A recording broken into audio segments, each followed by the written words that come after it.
Okay. Oh. All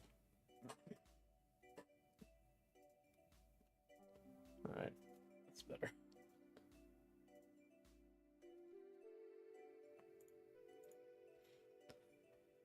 Okay.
Okay, testing Twitch.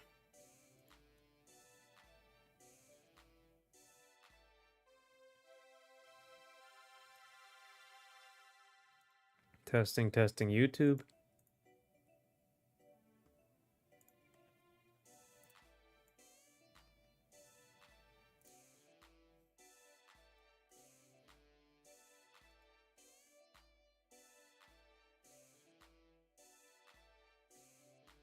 Cool.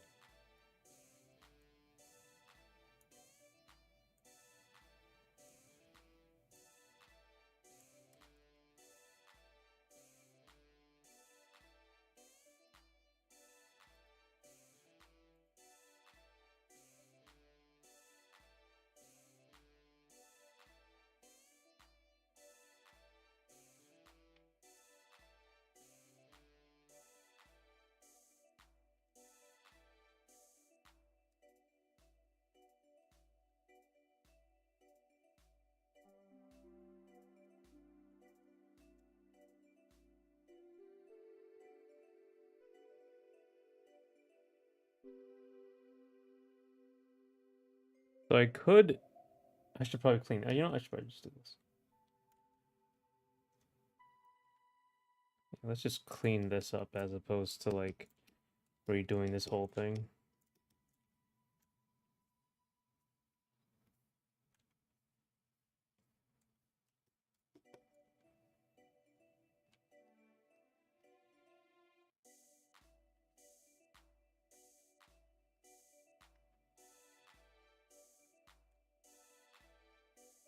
Yeah, because I already did all the work, so I might as well capitalize on that.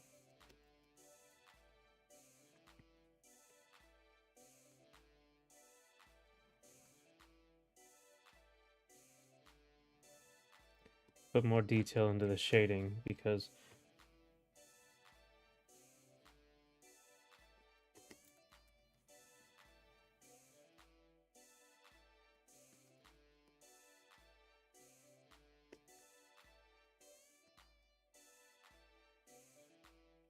much more detail here because that's the point of this whole thing. So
I guess I can make this even faster.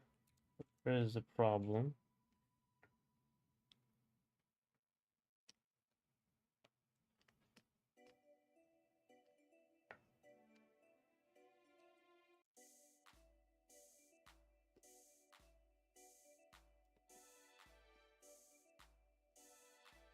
This is the opposite.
Hmm.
I don't like that.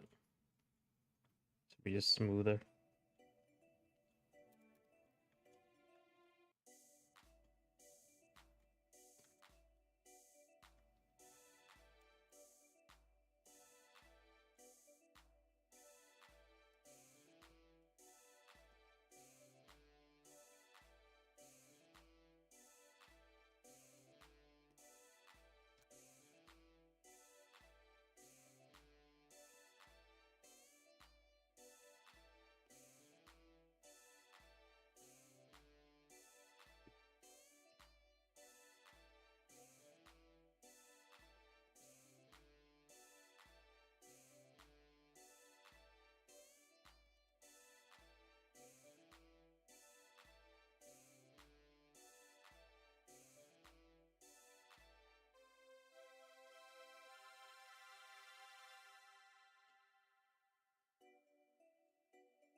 Hmm.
Okay.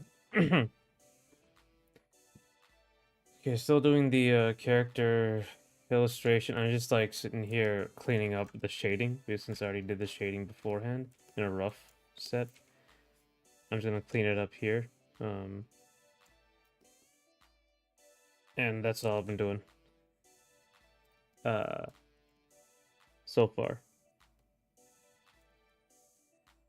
Um, that's because this isn't shading, so I can't use it. I have to do the rim light separately. So I have to erase all of this rim light. And it also has to deal with the lighting, so I have to deal with that as well.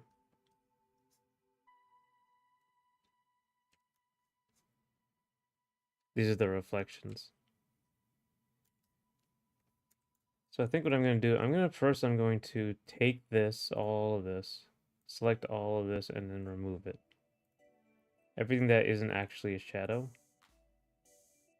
Um, I think that's all. And I can cut it out of this.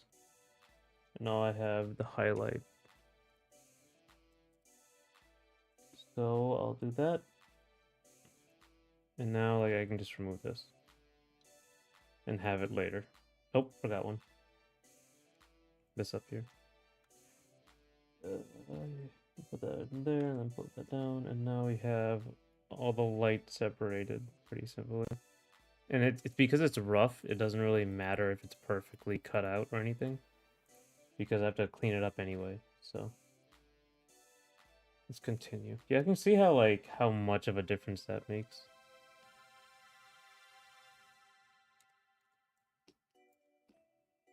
Mm. Oh, still missed one. Eh. Yeah.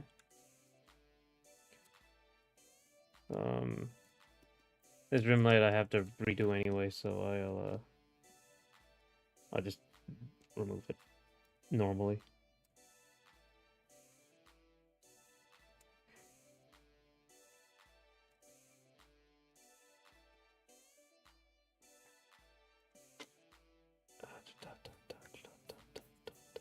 So, let's see.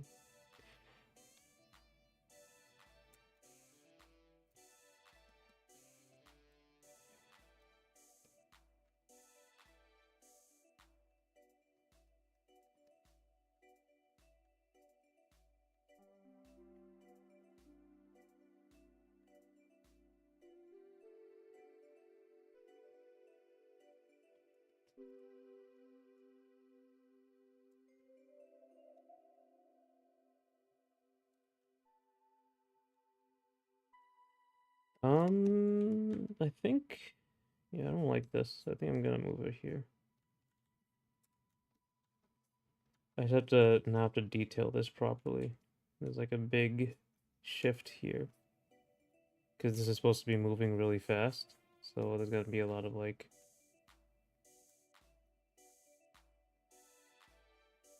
uh fold detail here. Enjoying the summer sales. Actually, you know what? I should buy something. Well, that's good, Gita. I should buy a couple things I've been trying to buy.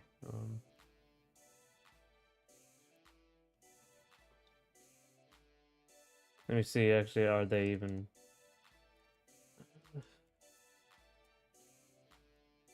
I don't think.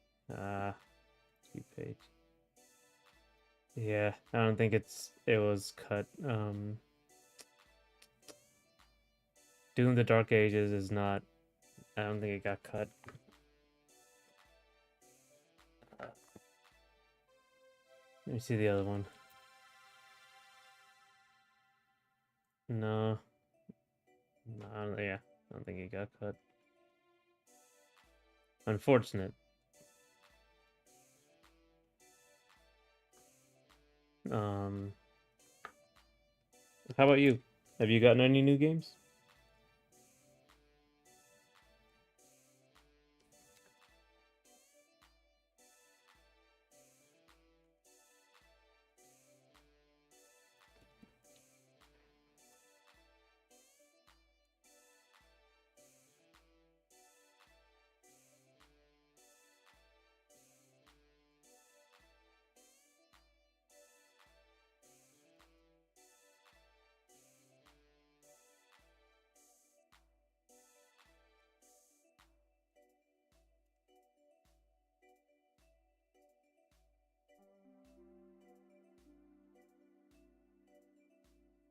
My wish list is almost 1,850 games. I got a lot of things with cuts, but nothing from Steam. I've been buying some physical games for cheap. Yeah, I like keeping physical games. A lot of physical stuff nowadays because of the ownership problems.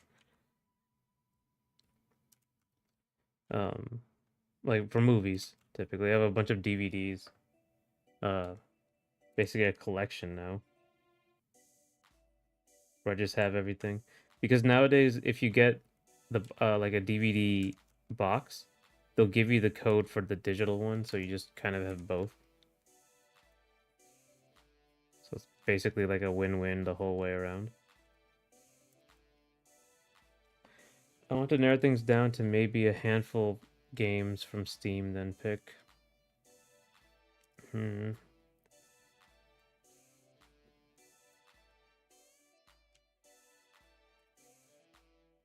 See, I wonder, like, I should probably look up what are actually for sale, and I can take a look. Is the digital code DRM free? I don't think so. I think it's same. It's the same nonsense with digital. Like you are paying for a license, etc., etc. But you also have the physical, so you can just watch it. So I guess it's not a win-win all around, but it does. It gives you the convenience of digital while also having the physical ownership. Like I think it's like a movies anywhere account that you can connect to everything. You can connect to the YouTube account, so I can watch movies on YouTube, but that's not good either because the movies on YouTube are 480p. They don't like give you the HD version for whatever reason. At least on YouTube. Maybe on if you watch it on movies anywhere.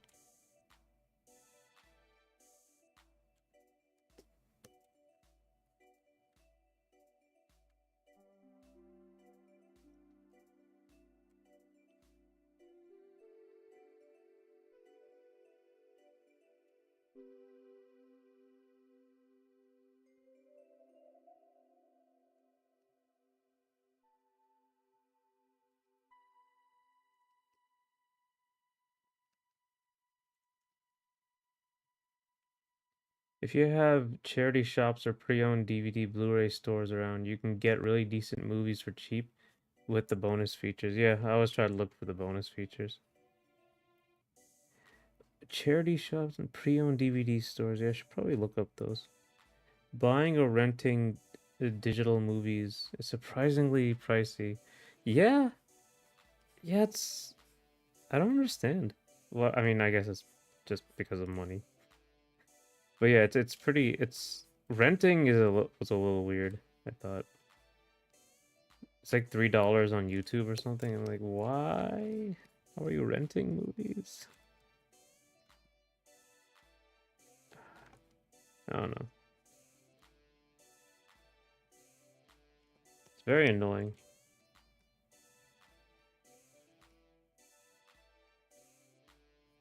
I guess it's just an option.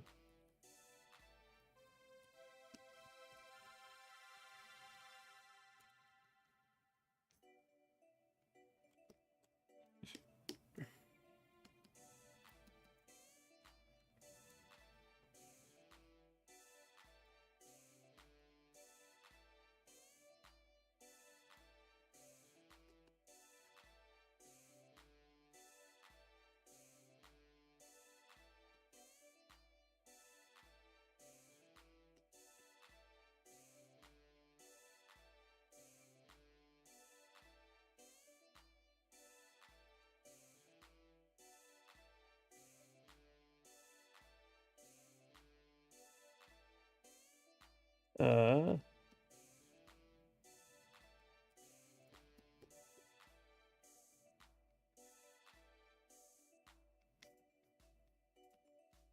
you think like the point of digital is that it's cheaper because you don't have to make anything, but they really just fleece you.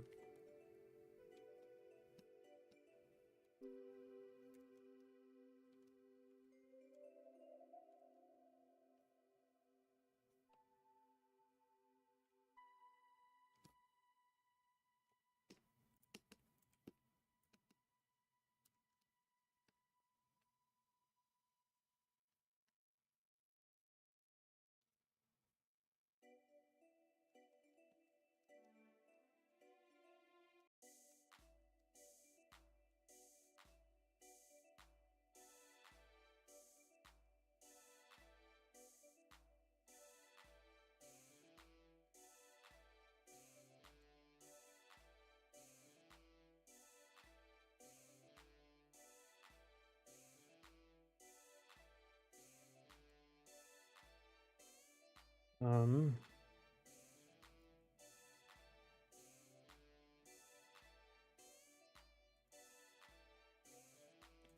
yeah, it's just gonna be a little. Let's see.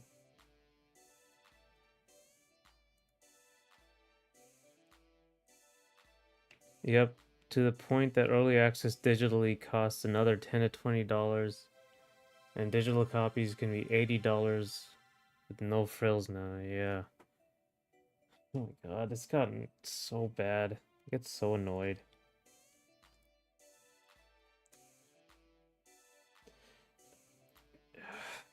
$80. Get it?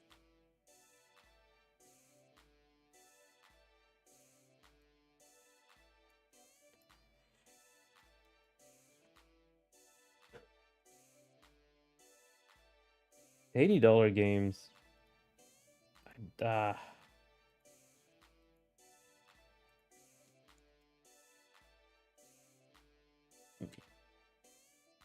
I think it's just Mario Kart right now for $80. So I don't know if that's true, but or if it's the only one, but like who knows?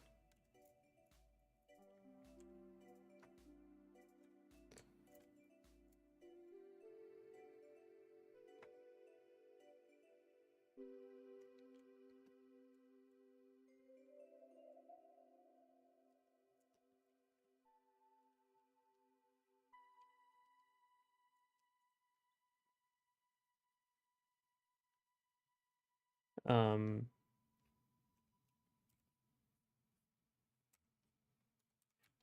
I remember like I never bought the deluxe editions, but at least I remember for Doom the Dark Ages apparently has a really good statue. I don't know how much it costs though. I think it's like over $100, but for like the collector's edition. But apparently it's a pretty good statue. It's pretty normal to have a statue, but I don't think they're usually good.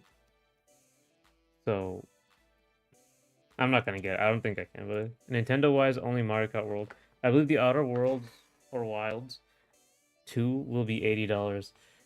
Yeah, I heard that. Borderlands 2 also, I think they aren't gonna be, but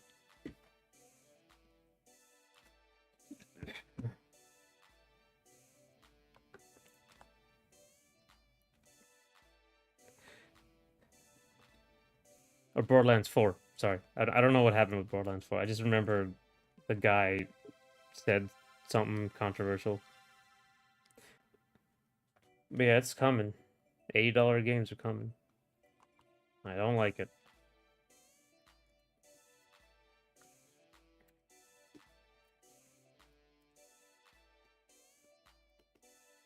Oh, I already have one. Damn it.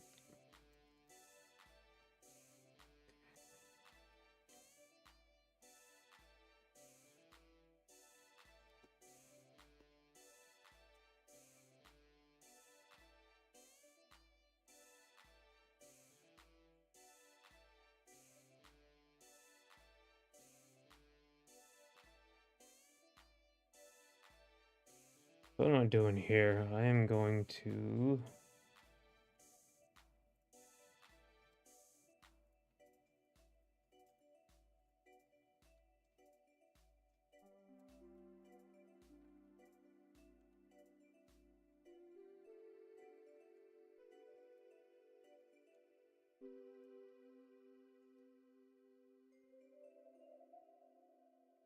I'm gonna get Donkey Kong Bonanza. That's $70. I really want to get that game. I at started I didn't really like how it looked. I thought it was a little didn't like how it looked, but the more I see it, the more I think it's gonna be good.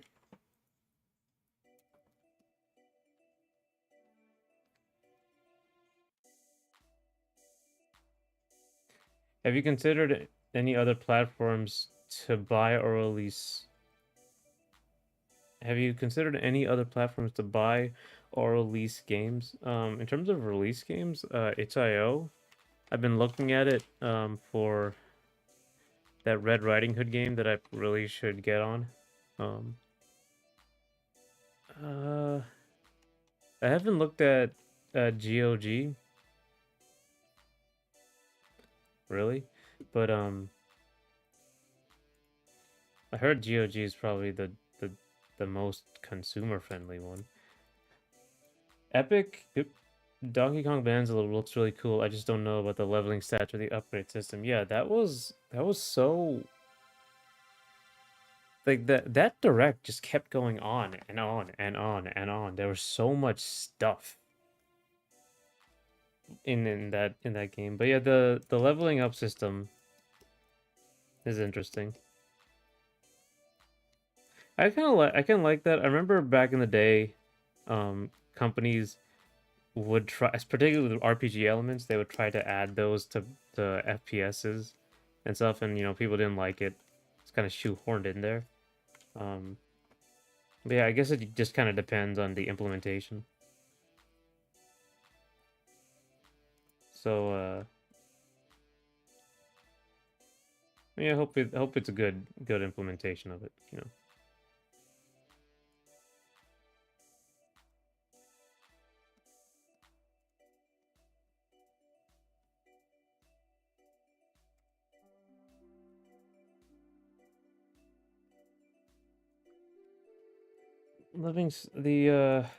Mm, yeah, I guess the upgrade system. I'm assuming it's gonna be optional because like typically in platformers, Nintendo platformers don't make you like you don't you don't have to buy a technique. You just have them. I think RPG elements could be really unhealthy for speedrun progression or if you want to swim fast without looking like a freak. Yeah. More so for a platformer than other games. Yeah, I think typically Nintendo platformers don't have like that type of progression system. Just they'll give you everything at the beginning and like other stuff is like optional. Unlike something like I think Banjo Kazooie, where like the Kazooie techniques you had to find and get, um, I believe. But like Mario 64, Mario Galaxy, uh, what other ones? Metroid's not one. I think maybe the original DK. I didn't play the original DK 64. I don't think you got extra techniques over time.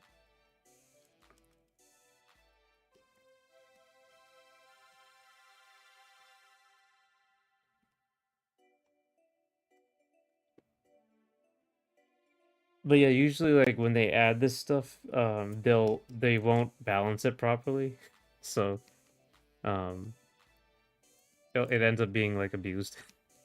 I saw that the surfing or water mechanic was an upgrade in Bonanza, or maybe that's a one-off.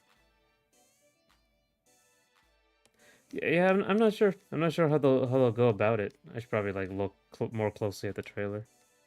I just kind of assumed that the way Nintendo makes games, they don't bar you from doing stuff usually. So yeah, it's probably like it just makes you move faster or something.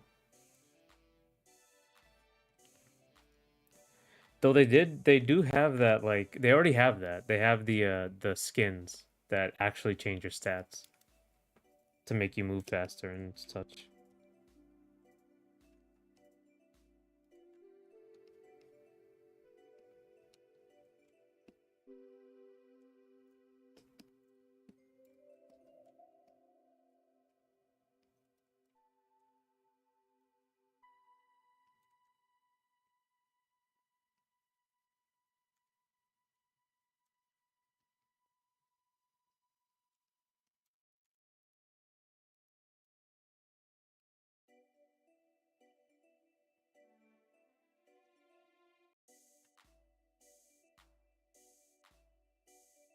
I guess we'll know in like 10 days.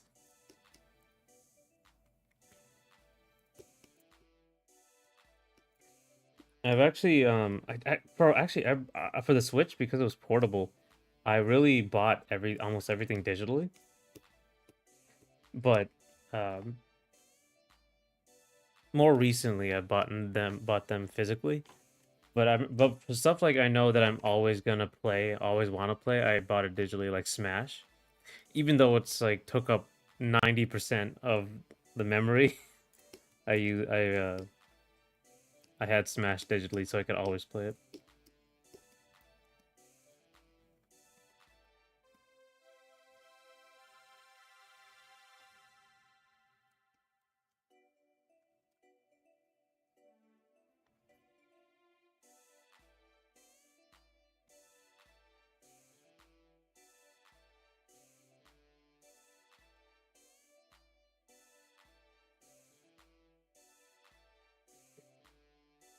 You already have Switch 2? Yeah, I got it as a gift. Also, there's like nobody where I live. Like, there's no people. So, Smash 3DS was my everyday game. Um, I had that installed as soon as the Japanese eShop got it. Yeah, yeah. Oh my god, I played Smash Run all the time for Smash 3DS. I loved Smash Run. That is the best thing they've made. Like, if I can't imagine why they didn't put that in Smash Ultimate, because like as a portable system, that mode was perfect. It's perfectly replayable. I think I played Smash Run more than I played just regular Smash online.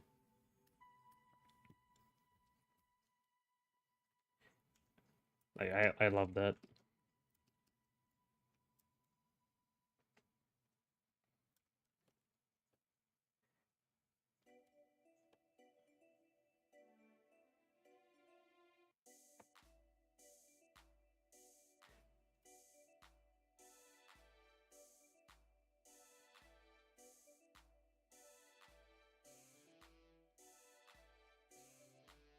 I think like I'm trying to make something for that from the platform fighter, at least like an obstacle course.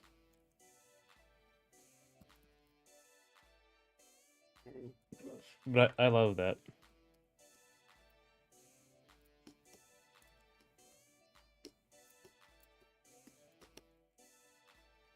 I wouldn't have been sad if Smash Ultimate was instead a Smash 3DS plus Wii U just because Smash Run was that good.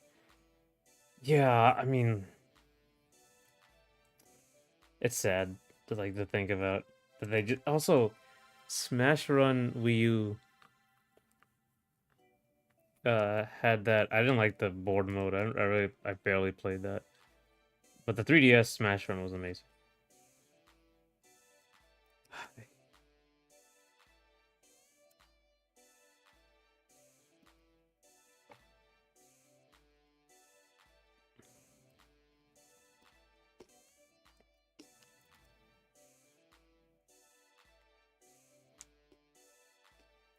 It's like 10 out of 10.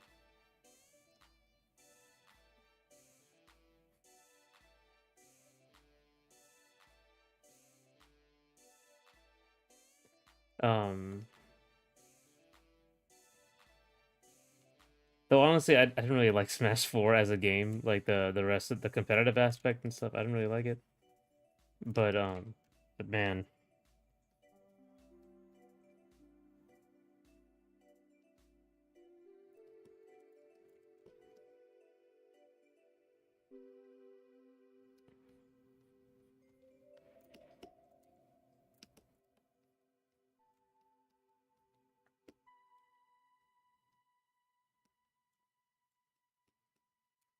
Smash Run had a bit of everything. Subspace Light, Race to the Finish, Jump to the Summit. I hope other games with City Trial can recreate it. Yeah. I mean, I think like Platform Fighter should have. Yeah, it was basically everything. It was like and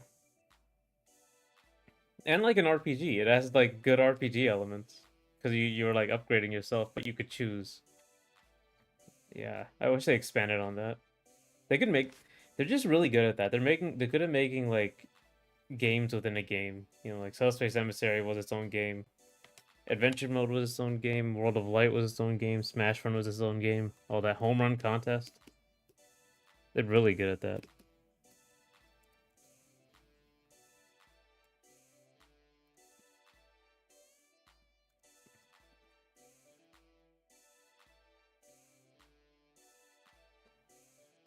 Like my platform fighter, because it's a I wanted to like make an obstacle course with a movement, like a sort of what was that? It race to the finish, I guess, like sort of situation. Just like to make something super replayable and fun.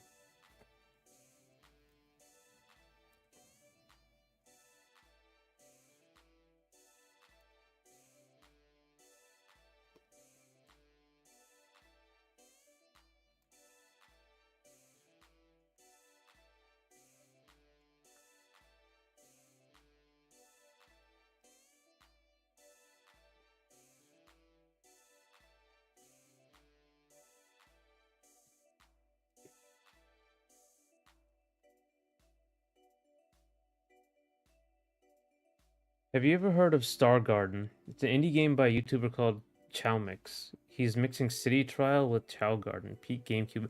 Oh shit. Star Garden, let's see.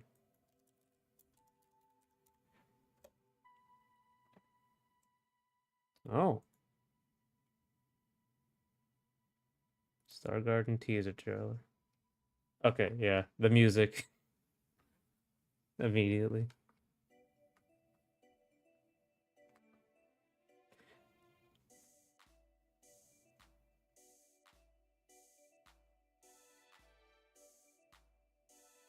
Yeah, I remember hours in the Chow Garden, yeah.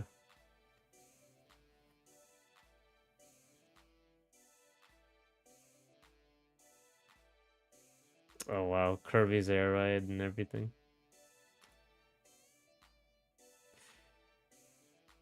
4 player, wow, okay, this is like serious.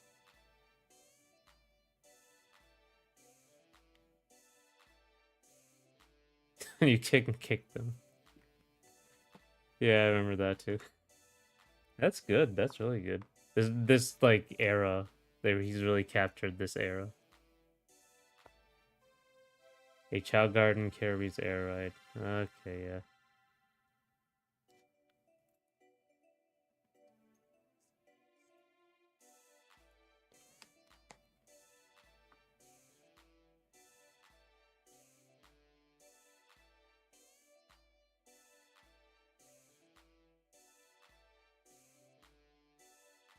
I'm not even a Chow Garden guy, but I'd love to get into it. Yeah, I remember there's so much of the Chow Garden. Um, the races, the progression, evolutions, all that. It was really good for replayability too, because you'd replay the levels to get the upgrades for the Chows. Sonic Adventure 2 was such a good game.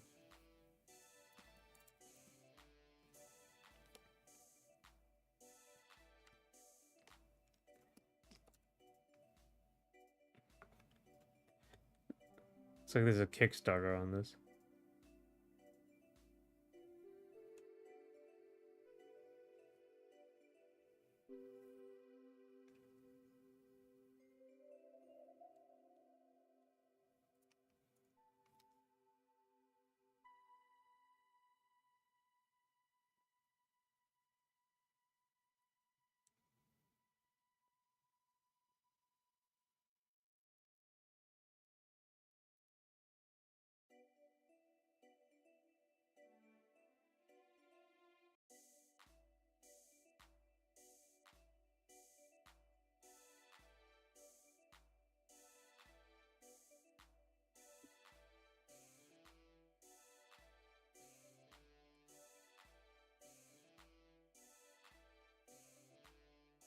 I don't think the Kickstarter is up yet.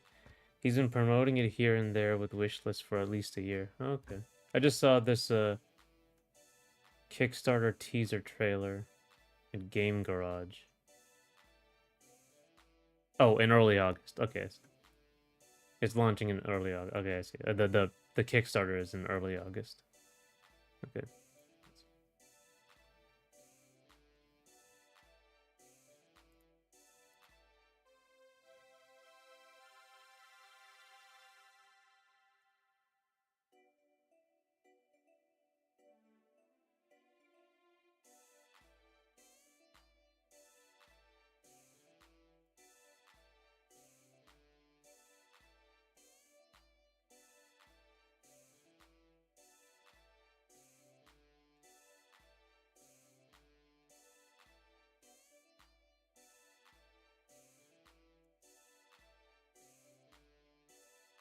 I don't think okay, right.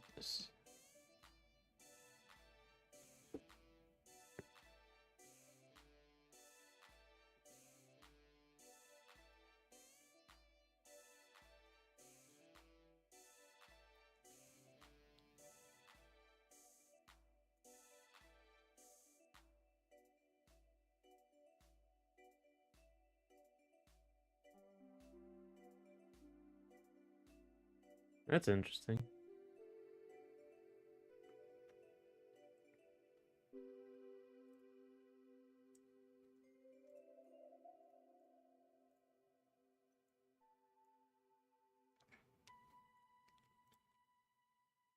It's a pretty obscure though. Obscure what's a word? Combination of stuff. Like Kirby's Air Ride and just the Chow Garden. It's interesting. You don't hear I guess that's indie games though, you know? It's just like what is this one thing you like little thing you like and you want to see again?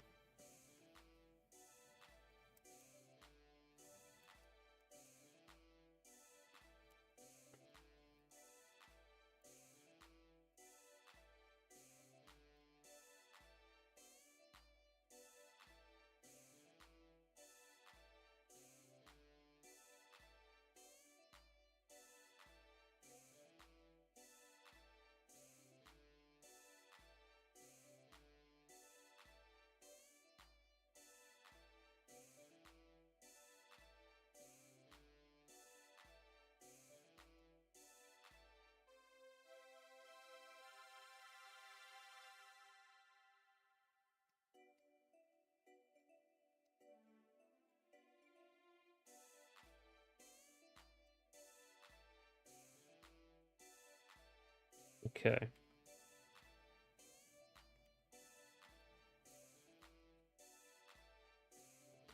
I guess we're excited that Kirby's Air Ride 2 is coming.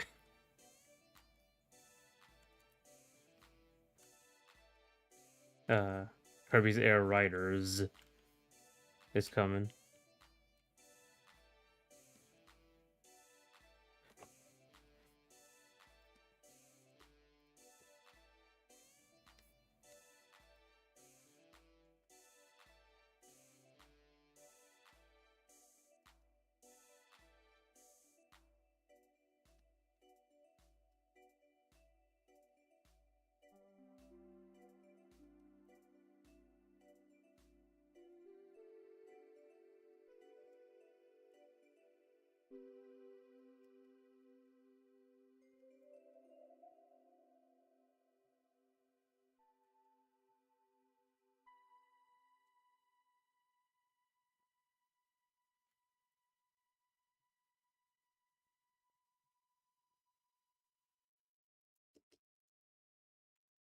Yeah, he had to change the game a bit more for it to stick out given that Air Riders is on the way.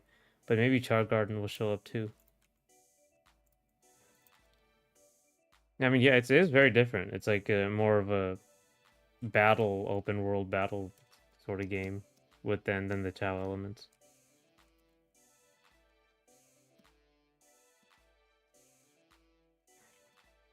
Yeah, I do wonder if they'll ever bring back Chow Garden the way it was.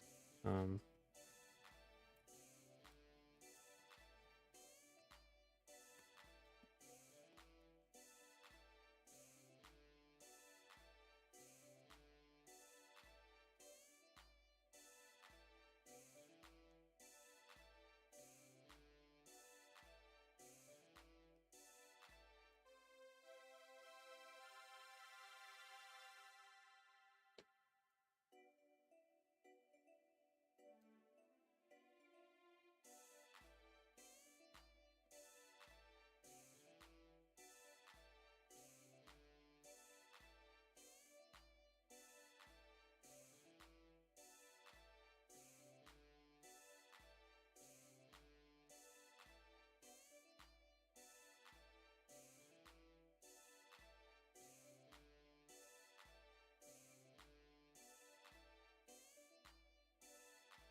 see, do I still have Sonic Adventure 2? I think I play it on the Wii sometimes.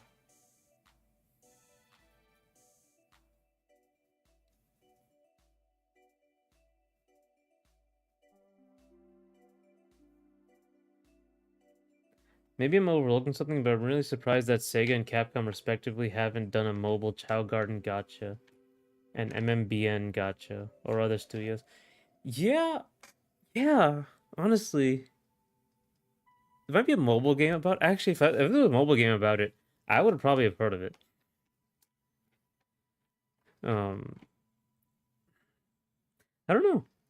You think they would just have like, one of those Animal Crossing sort of situations with Chow Garden?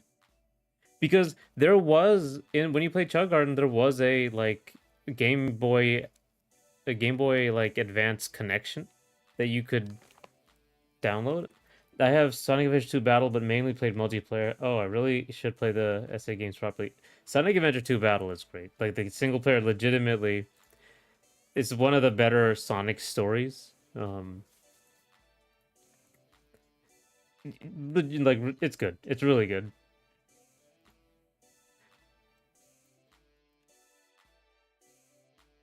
It's one of the iconic ones, obviously, because Shadow is it's the first time you see Shadow. So, but like it's really good. The music is amazing, unironically great. All the rap songs, like freaking Pumpkin Hill, is so good. I still love that.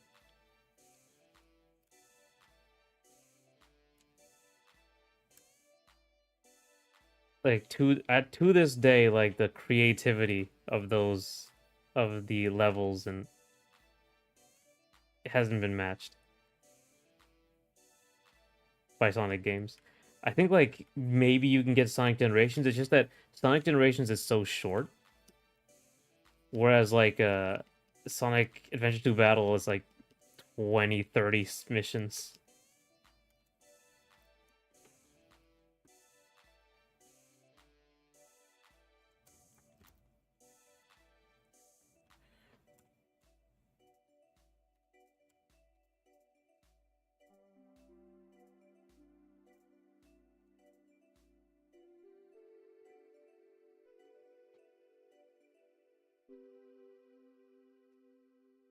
Were you able to make it to any of the Sonic Symphony performances? No, I wasn't. Man, I should go to those video game orchestrations. I wanted to go to the Zelda one. I haven't done that. The Sonic one would have been amazing. I, just, I keep thinking like, oh, the soundtrack to Sonic Adventure 2 Battle. There's like no song I don't like.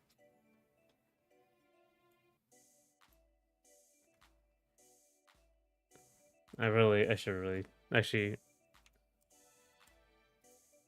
Did you go to any?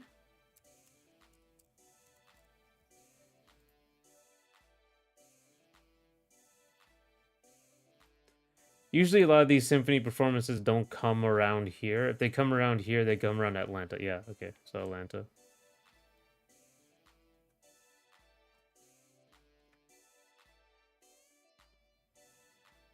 Let me see, 2025. Yeah, I missed the one for Atlanta.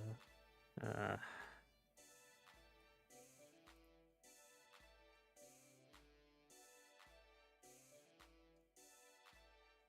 I should really see when I went to two symphonies for Sonic. Yeah, were they good? Like, do you like them?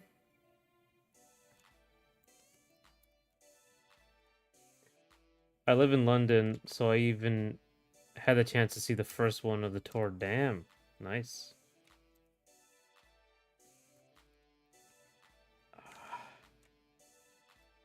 I should really pay attention to this stuff, when it shows up around here.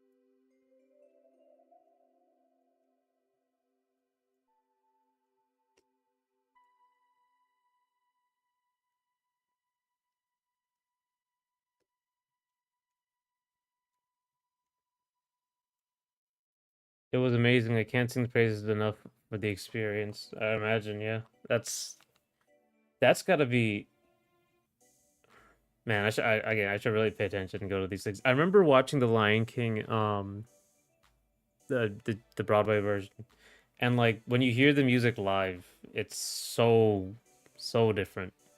You don't notice it, but it's so different.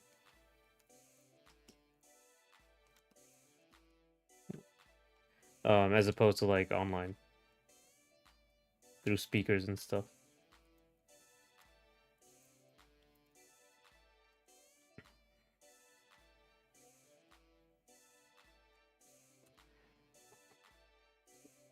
And I really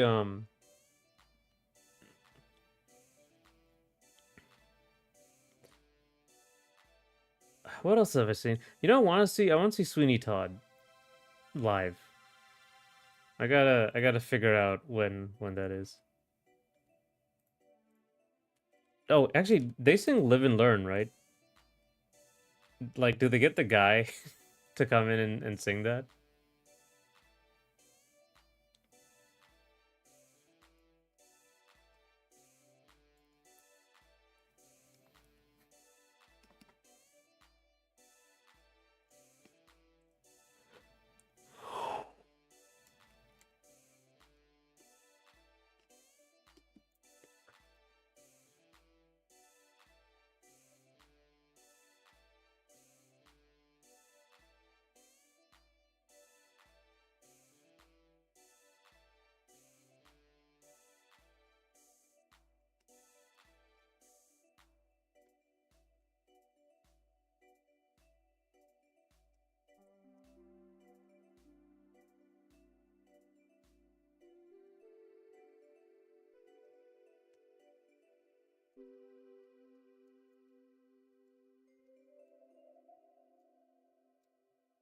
Crush 40 Johnny was only at some events, no London ones, but Live and Learn was probably the final song at all of them. It's such a good song.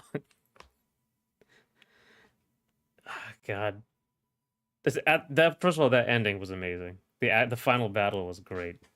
It got to the it was like at the beginning it's kind of ridiculous. You're going down San Francisco, and at the end you're giant fighting like a giant space station penis monster.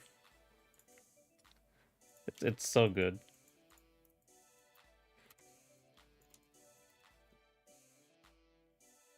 The other performers that they brought out were still fantastic. Yeah,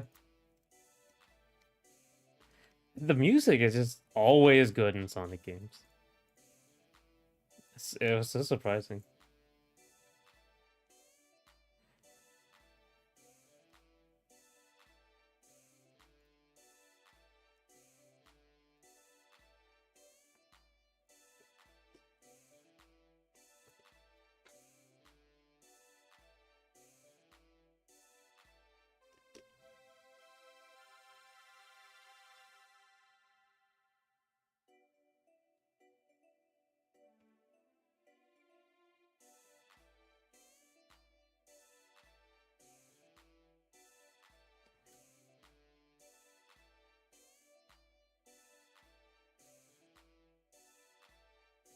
I've experienced a Biolizard and everything, but SA2, you man, you really have to play that game.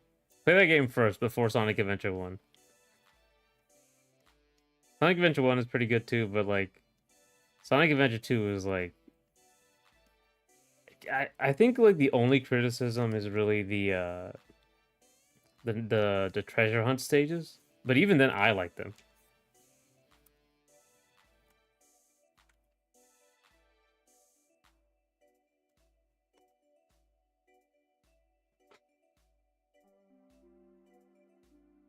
It is a great finale song. It's so dramatic.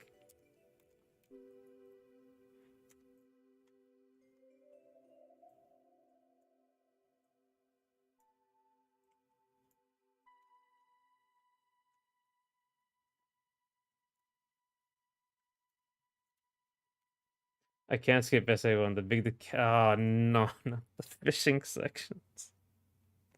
I remember I played Sonic Adventure 1 once, and I was like, the other places are fine, but there are like too many characters who I didn't like. Ah, my God, Big the Cat.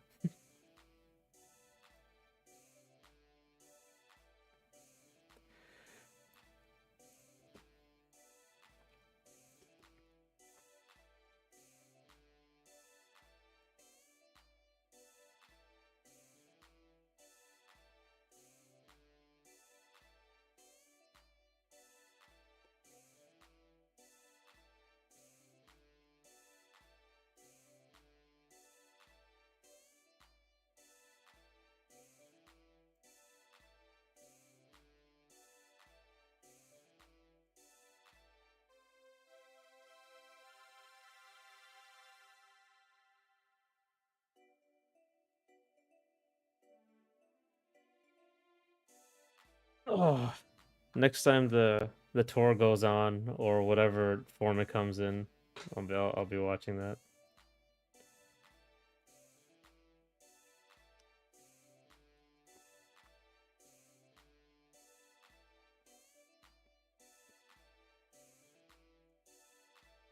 Hmm. If you want to warm up to Big, look up the fan games. Big's Big World. Okay. Look up the fan game. Big World. Big's Big. Oop. Big. Oh, there it is.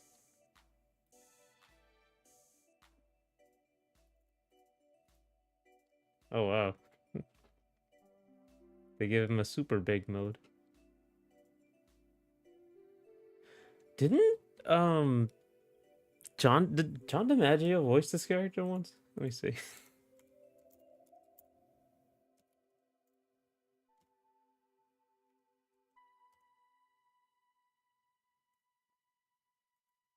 No, no, he didn't. Wait. Kyle Herbert,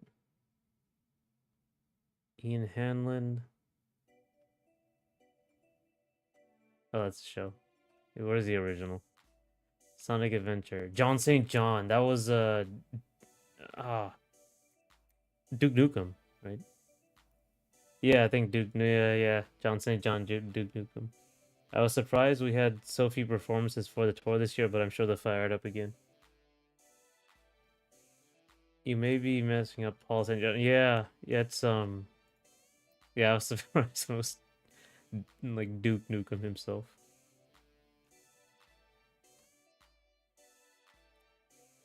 Oh, he voiced Rolento.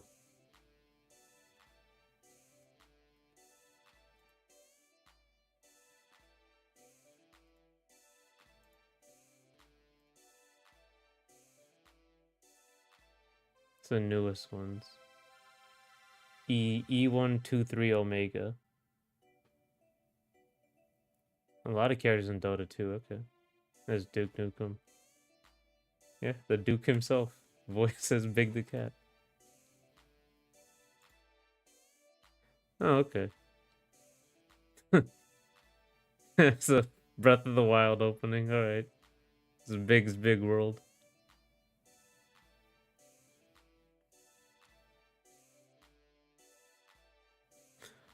That shit looks really good.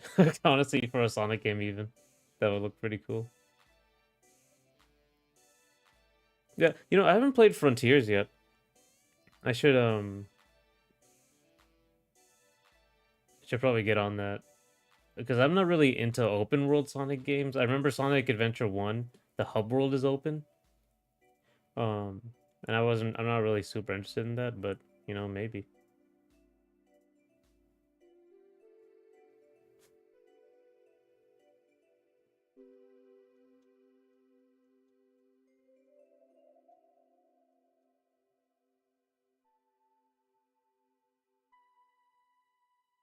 Oh wow, this is very well made. Like it has like movement, like custom movement options and everything. I assume this is based on like Sonic Heroes or something. I also didn't play Sonic Heroes. That might be why I have so much. I've only ever seen Big the Cat in fishing sections.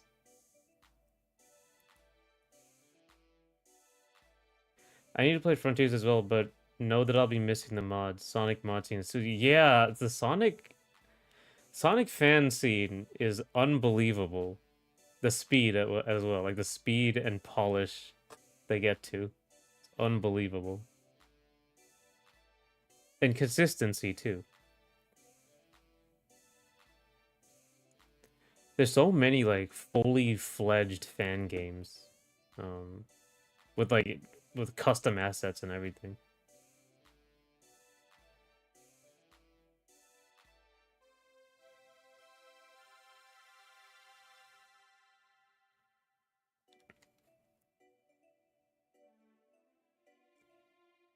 Here's is my first 3D Sonic game, and yeah, they brought some mechanics from Heroes. Yeah, that's the where like Big had most like most of his stuff. Not most of his stuff, most of his like platforming stuff.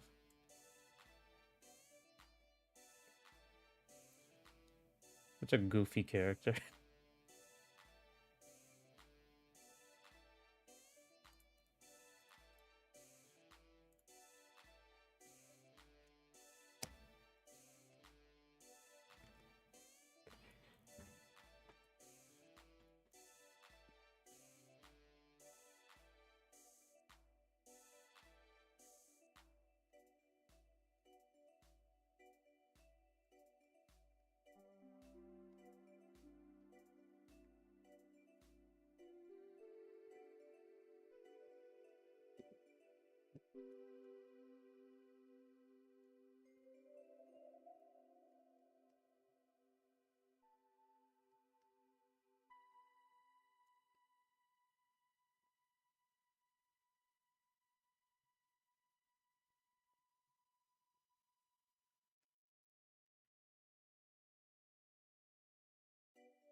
Man.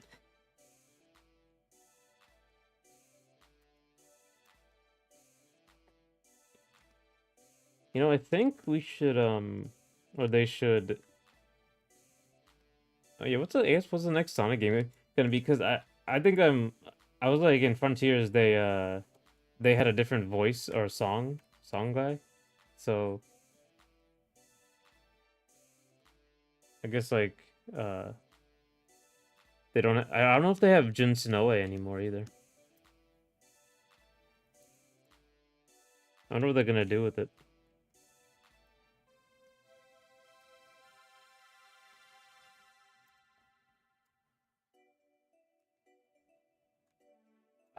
I'm really, oh man, I think Sonic Forces, it wasn't received well. I didn't play that either. Was kind of excited that they went back to Generations. Oh, Sonic Generations, Shadow Generations. I should get that for the Switch too. Um, that's that I should, because I love Generations. I think Jun is still around, but he's doing Genesis style music for Superstars. All right, I see.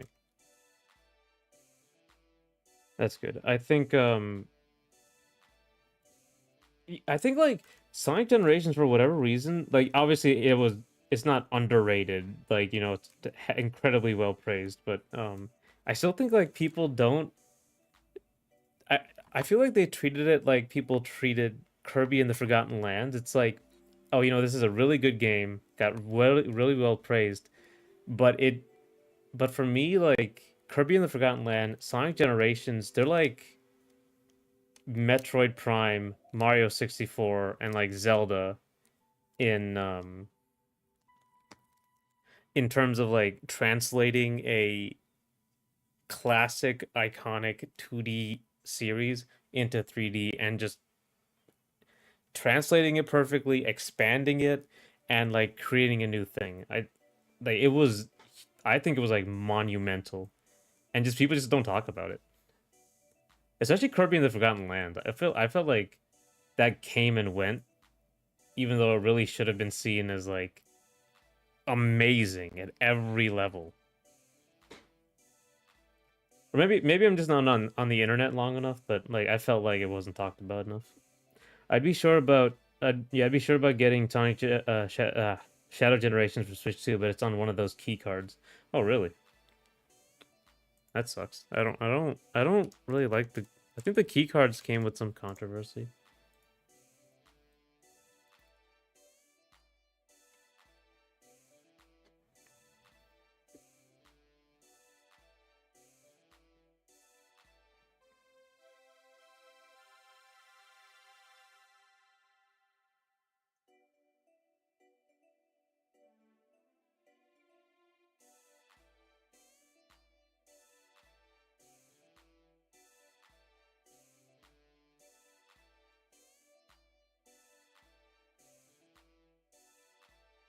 I should probably look into that more. I think do I still I should re-download this. No, I do have Generations good. It's still downloaded on my computer.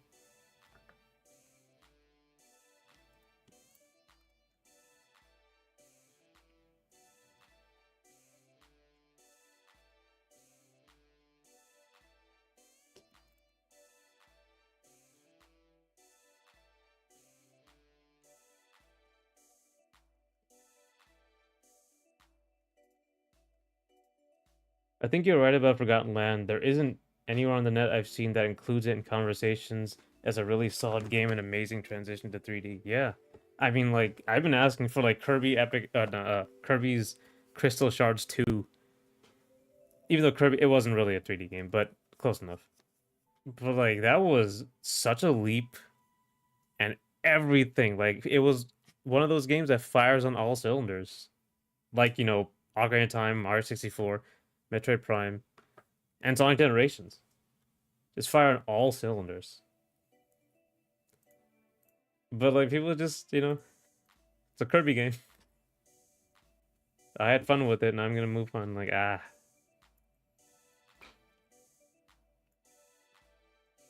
was sad. Maybe the Switch 2 version will make people properly notice. I hope they don't patch the Switch OG version so we can keep the glitches too. Yeah. I remember patches like messing everything up. Everyone's like, what's it called? Everyone's speedrunning techniques, especially like when you mod stuff, they completely reset the mods. Oh, and now like if they find out that you've modified your Switch too, they'll brick it.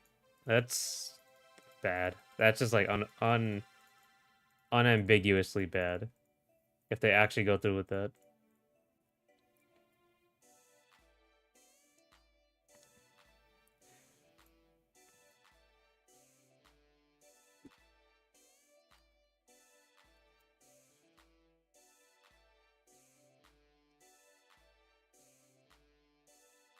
Maybe if we got Kirby games less than yearly, people would be more excited. Zelda, Mario, and the like had to wait years, maybe even a generation.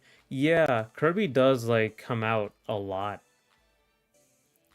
And yeah, I guess it is more of an event when Mario and Zelda come out because everyone, every single direct, including me, is like, "Where's Mario? Where's Zelda? Where's Pokemon?" That's another one. Like it's just this big defining event when they come out.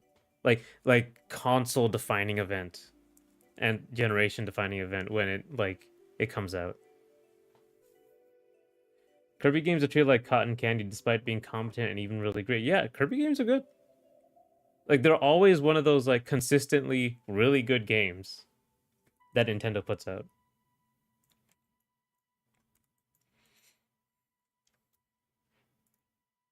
Hmm.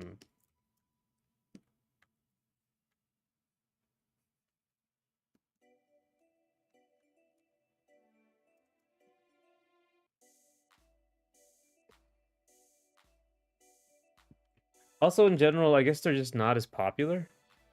I don't know how popular they are, but obviously they're not gonna be as popular as Zelda or Mario.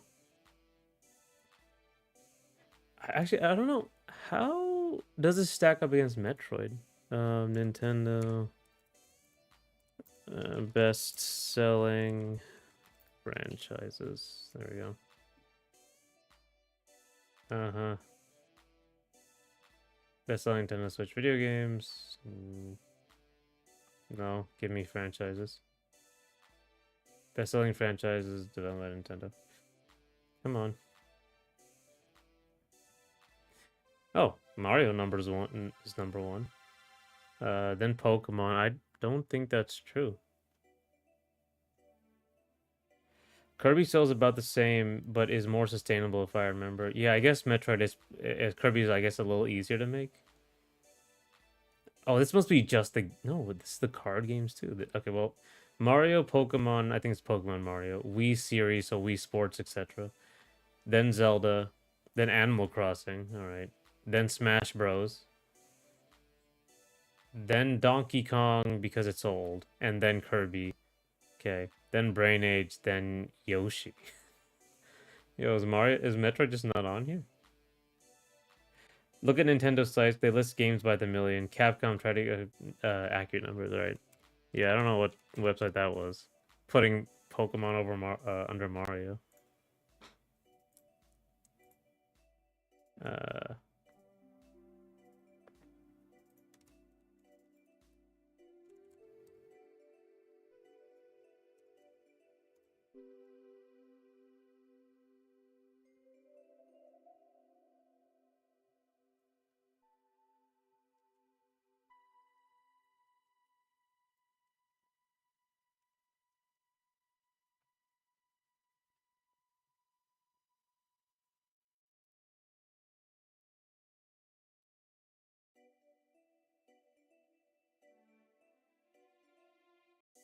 all right. Oh, it is Mario. Okay. Mario 826 million. Pokemon 480 million. Then we see. Okay, so it is this. Kirby is number 8. Metroid is number 17. But I guess there has been way fewer games for the Metroid series. Nintendogs is 28.65 million at 13th place.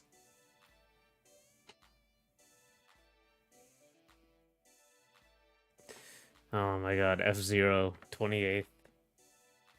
But they only had like 2 games. So yeah, but Kirby's in the top 10. So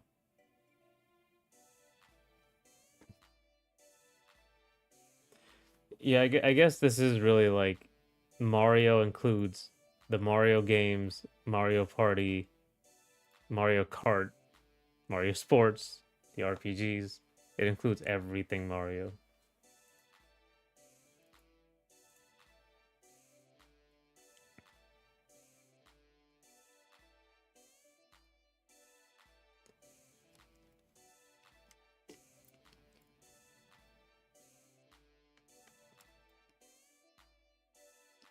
I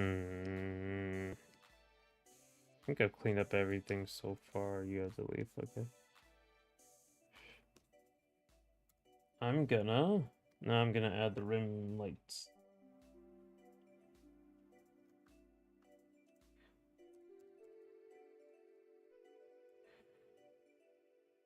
which are just white. On Switch, Forgotten Lands sold 7 million. Metroid Dread sold 3 million. Star Allies sold 4.8 million. Man, Metroid Dread was great too. 7.5 million. Switch has 102 million sellers. Oh, damn, okay.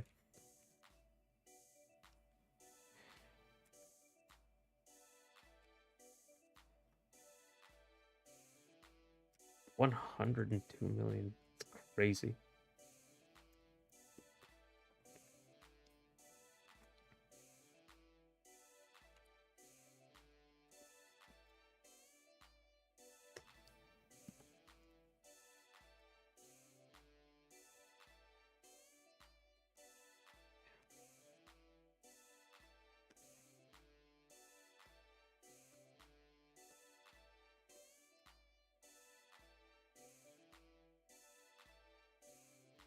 Switch, okay. I think,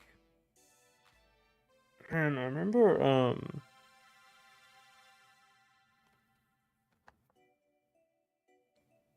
apparently all 3 Bayonetta games sold over 1 million on Switch. That actually surprises me.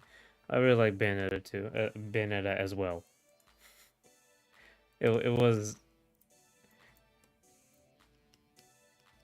it's one of those games that are like,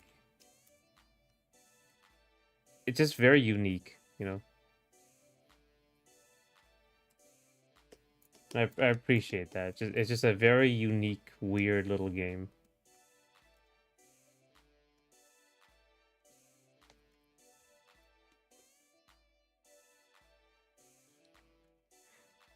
and it's like really really good because it was made by really good developers.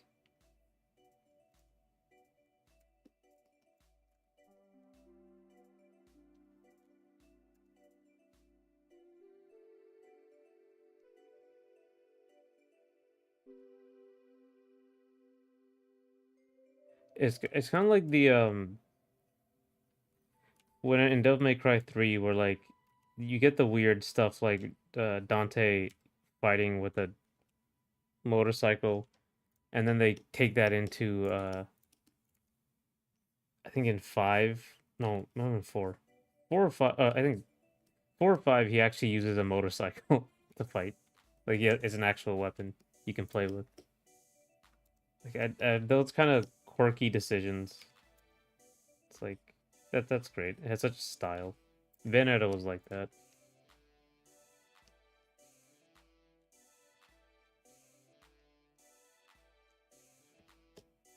It's something like I guess is really rare. I haven't seen in a while.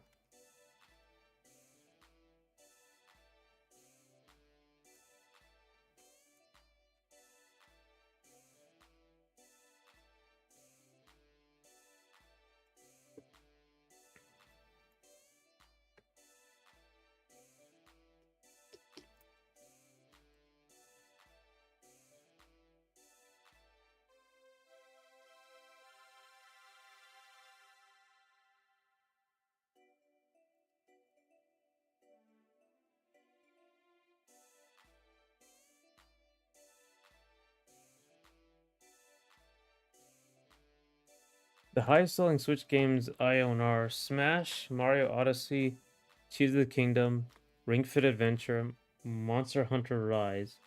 Kirby is narrowly outside of this arbitrary list of 5. Yeah, I don't have Monster Hunter Rise or Ring Fit Adventure. I have Smash, Odyssey, and Tears of the Kingdom.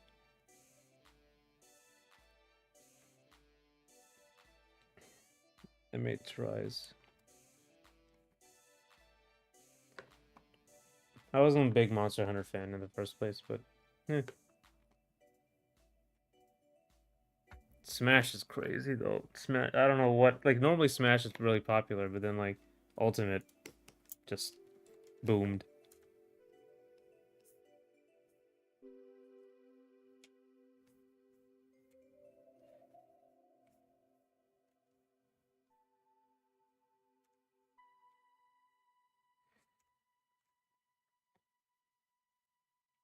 I think like Kirby's Forgotten World. I just like kept playing that game over and over to get everything, just to and play around with the transformations. Like it was the first. It was like one of the first games or like not first games. It's first time in a long time I was like addicted to something, to a video game. Normally I finish them really fast, but and I don't go back to them. But like that one, I just kept playing. Depending on what you want out of an action game, modern Monster Hunter may be for you. Which game did you try last? Jeez, I don't remember. I think it was what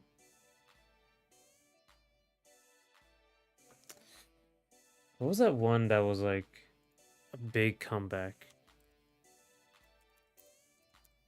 I played it for so little time though. Yeah, Monster Hunter. It's a Monster Hunter series. Da, ba, da, ba, da, ba, da, ba, da. Right, right, right. But like, why isn't it here? Series Monster Hunter. There it is. Uh-huh.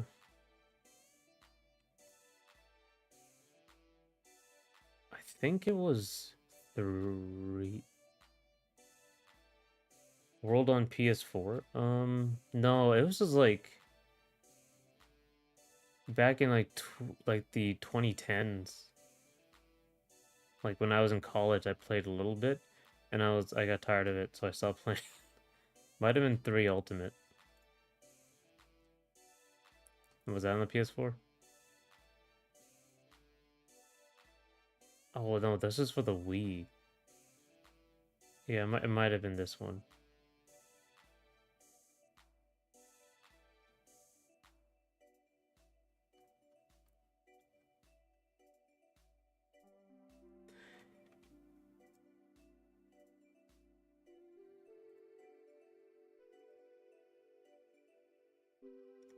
3U was Wii U.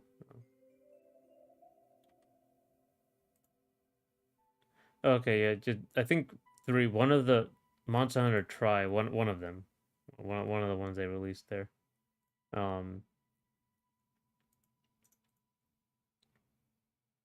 yeah, I remember playing some of that, and then like I got bored and I stopped.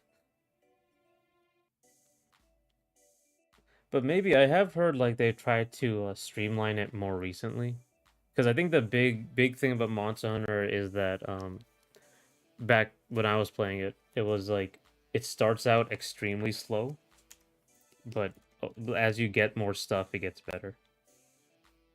Um, but I think they're trying to get rid of that early game grind or something.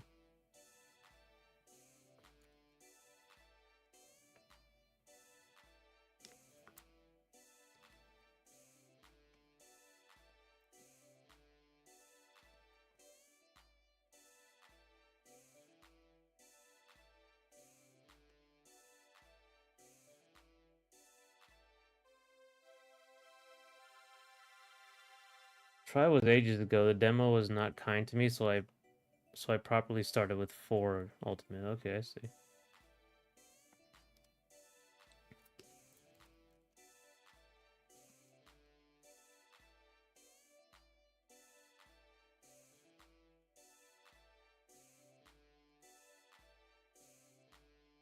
You a big fan of Monster Hunter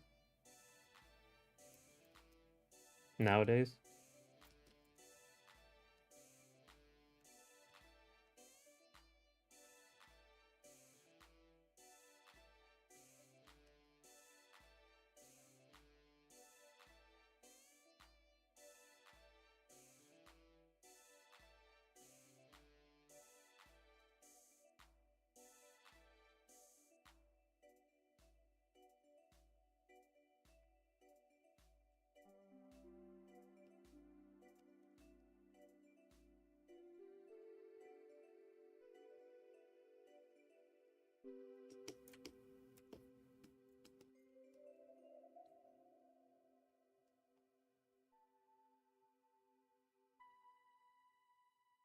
It isn't so much the early grind as friction in general. It is subjective, but I think they removed too much as of World slash Rise and Wilds this year's games went further.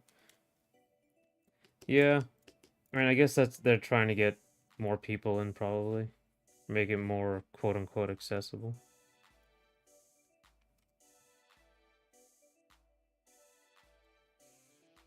Maybe I'm not really not that I've played it, you know. But, I'm a moderate Monster Hunter fan. I played a decent amount, but only finished one game and 2 spin-offs, stories 1 and 2, and not the DLC. Okay.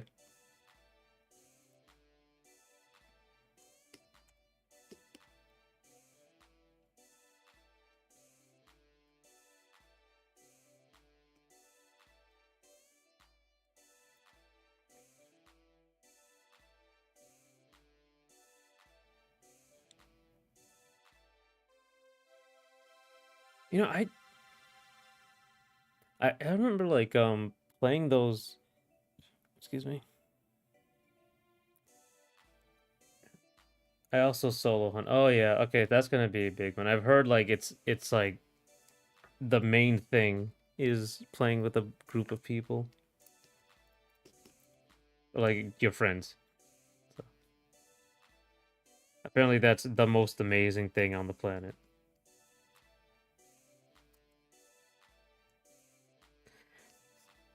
So I guess that's kind of how things have gone nowadays. You have like cooperative multiplayer and Minecraft-esque sort of like collecting, crafting things going on. I think like the Zelda games, Breath of the Wild and Tears of the Kingdom. They're very much like that.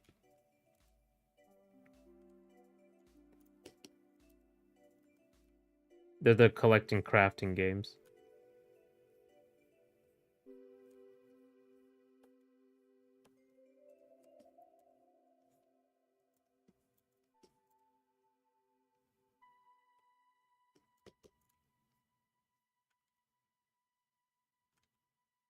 And Monster Hunter is like obviously extremely popular.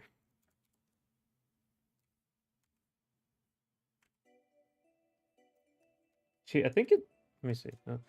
The matchmaking with friends is inconsistent for the series. Apparently, World and Wilds messed things up. Even if Rise did it well, I don't pay for online. Okay, yeah, I see. I think yeah, something happened to Monster Hunter recently. It's gotten like a bunch of review issues,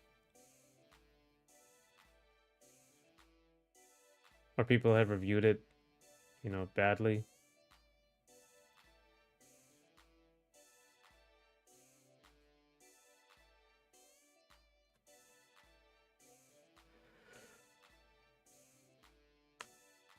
Oh.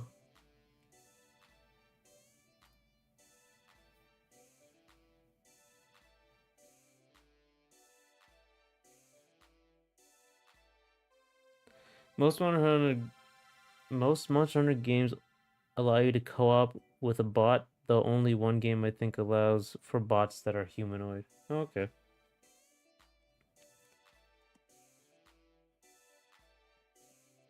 Man, I should play video games again. I don't like do anything. I just like try to make this one or draw. I just got like I don't like sitting there like spending so much time on a video game anymore. I think the last one I talked about was Kirby Forgotten Land. I just so that game was so fun. It was so easy to play. There's so much stuff to do. I should probably like as soon as I'm done here like get Doom the Dark Ages and just play that. Most of the Wild's complaints recently, difficulty slash content aside, seem to be the poor performance on PC. Maybe something else is going on, but I can't keep up with everything. Yeah, I understand that. Keeping up with the internet is always a losing battle. Yeah, the PC ports. I mean, I'm just gotten used to that happening. Like, I can't imagine a PC port that just functions properly all the time. Or sorry, not a port, just the PC version.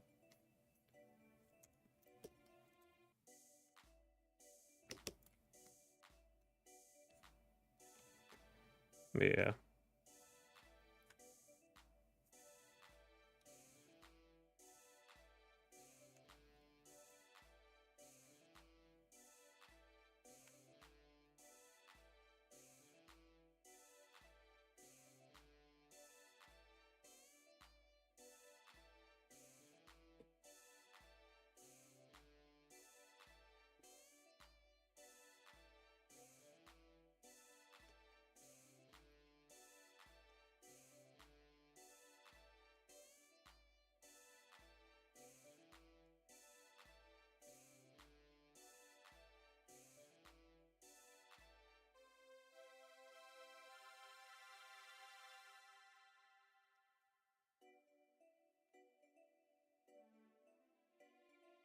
Did you get Mario Kart with your Switch? Yeah. Yeah. I haven't played it because I don't like Mario Kart, but I do have it. I haven't played it much. I played some of it. I I, I do want to get better at the grinding and the platforming that they've added to it. But God, it's Mario Kart. Um, I just don't like Mario Kart. But like it like it looks so good. Like the stuff they added looks fun and casually it looks really good. I've heard that there's problems with sandbagging, there's problems with like balance, especially for like gold mushrooms. But yeah,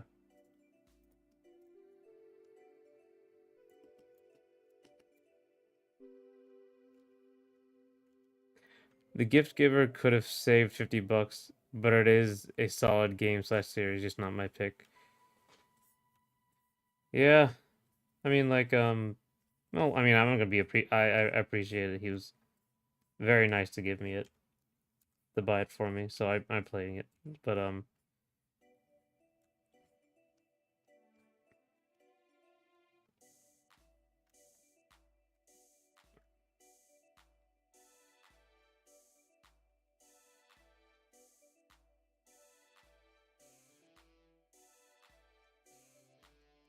Yeah, you're not a big Mario Kart fan? Just don't like the series at all?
I like Mario Kart, but never enough to buy one. I like DS the most and have good memories of 64 as well. Man, I don't think I ever played the 64 one when it came out. I always played it on like virtual consoles and stuff, or like later releases.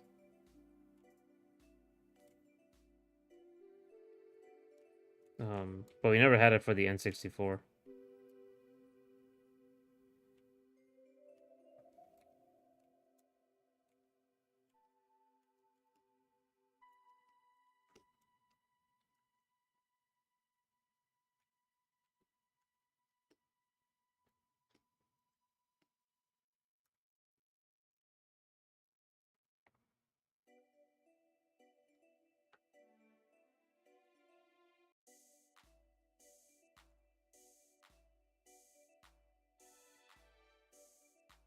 I also didn't play it on the N64, but don't tell Nintendo. Okay, yeah, yeah, that's fine.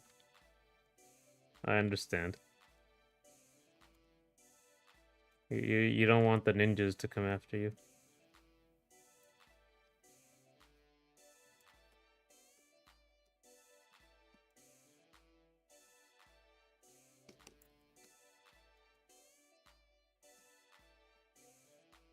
You know, I never like for the longest time I didn't realize Mario Kart started on like the NES or SNES, whichever one it is. I still don't know which one it started on.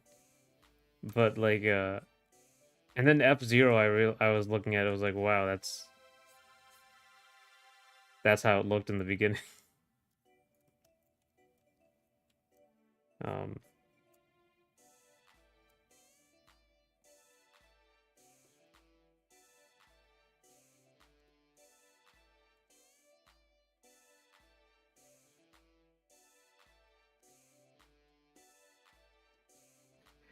uh yeah, speaking of stupid shit Nintendo does, like they really need to chill on the hatred of their fans.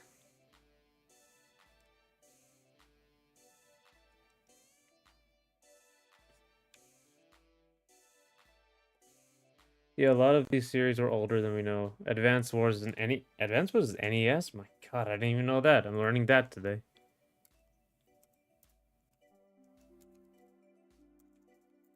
Oh yeah, Animal Crossing was for the N64. I didn't know that. Wars. It's called Wars. Okay, that's why Advanced Wars was okay because it was on the Advance. I see.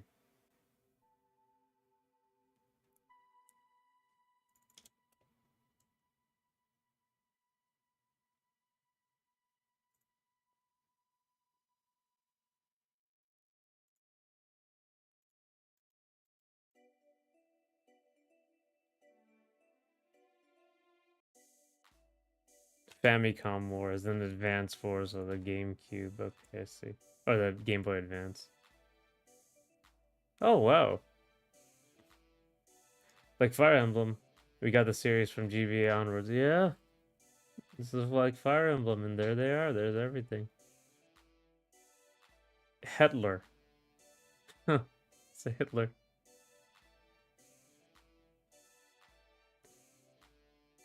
Um.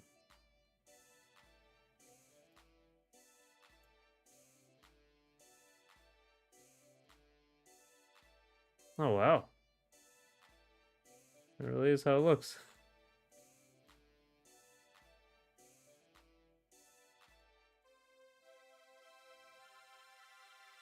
That's really interesting. You know, I knew Marth from the from Smash. I never actually played his games.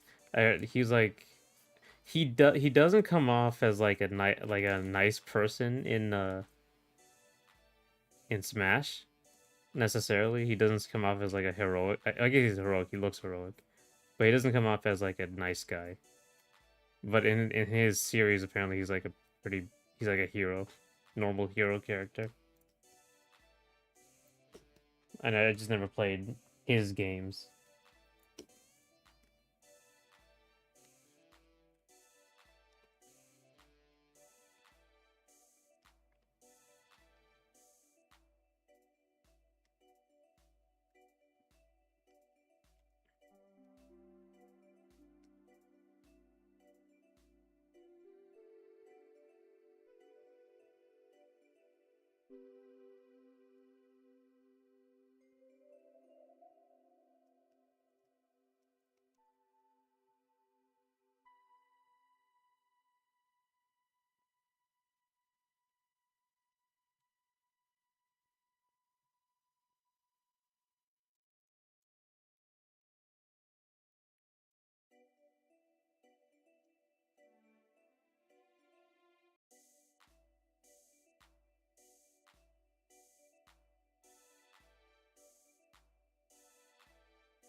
Smash flanderizes Marth and it kinda stuck.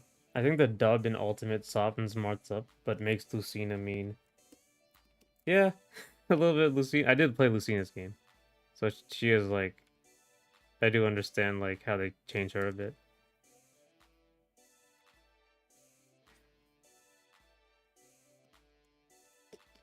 He's a lot like yeah, Marth came off as more princely to me, like more regal. Whereas he's more, I guess, down to earth in his games. Um it's just that like his personality cues are in Smash, you don't really get that many.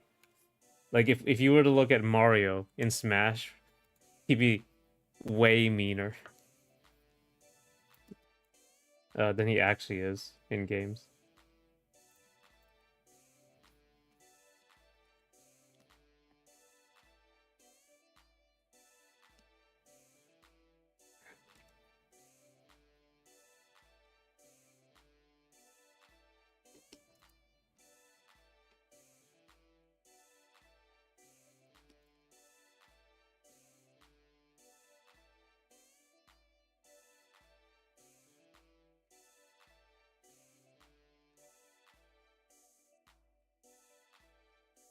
I am surprised at how like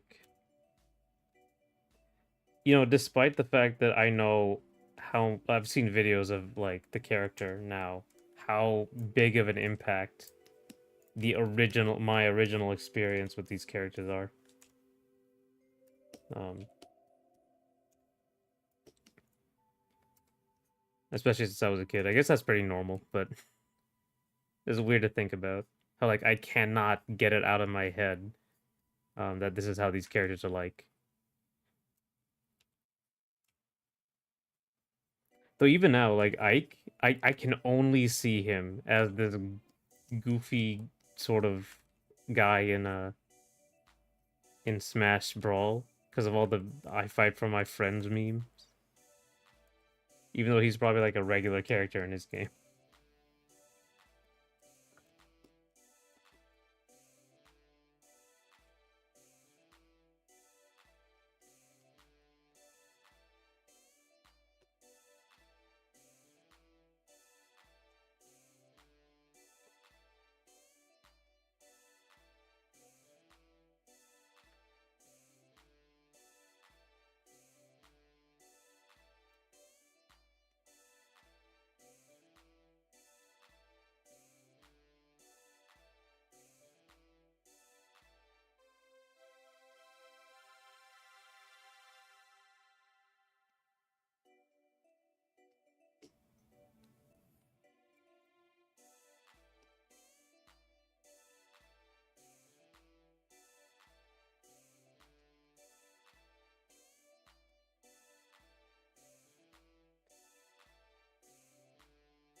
I think I'm almost done here.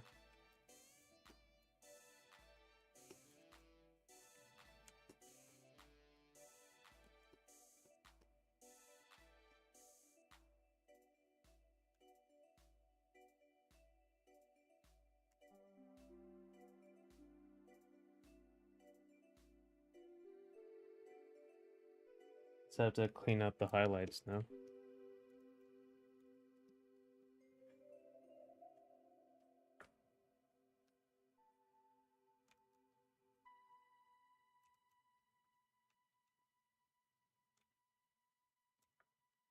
If you want to see a distorted version, oh my god, I remember Mario Strikers. My god. I think I still have that game, Strikers Charge at least. Yeah, they're surprisingly different in the in those games.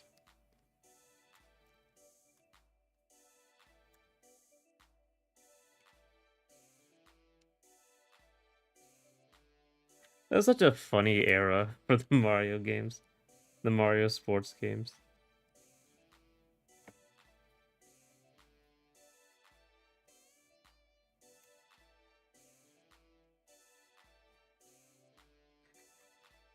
I don't know if that was the reason, but that might have been the reason why Mario games have been, what's the word? That Mario had gotten so like locked into what he had to be, like he couldn't change. Like the depictions of Mario got more strict. It might have been because of the GameCube era, where they really tried and I guess didn't really work out. Even though I liked it.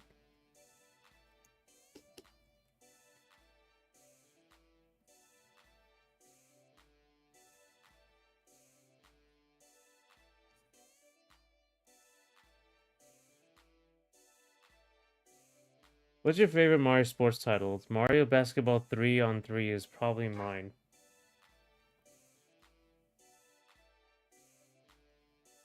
Did we play Mario Basketball? Might have been Strikers.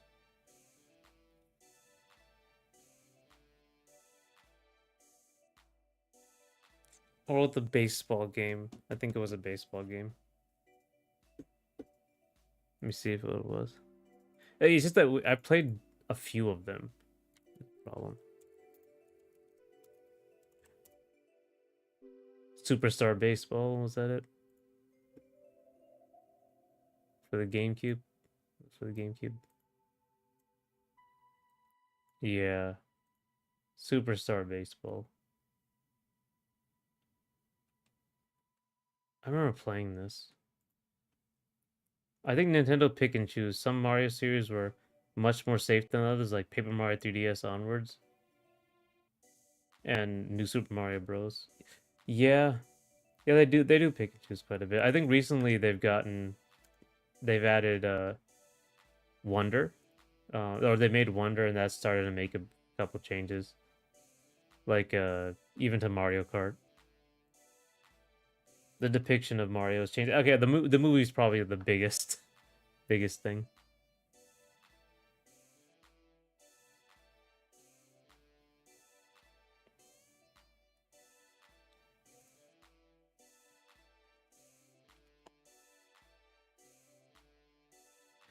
I think actually, what was that?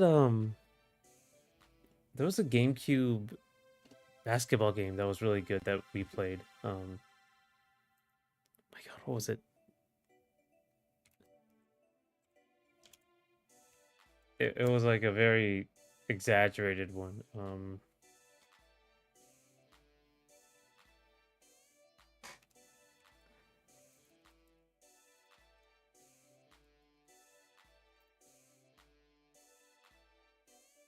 was it? It was like a ridiculous one. Oh, Street, yeah, NBA Street. We played. That was a basketball game we played all the time. I really like that one. Normally, I don't like sports games, but I think the crazy ones.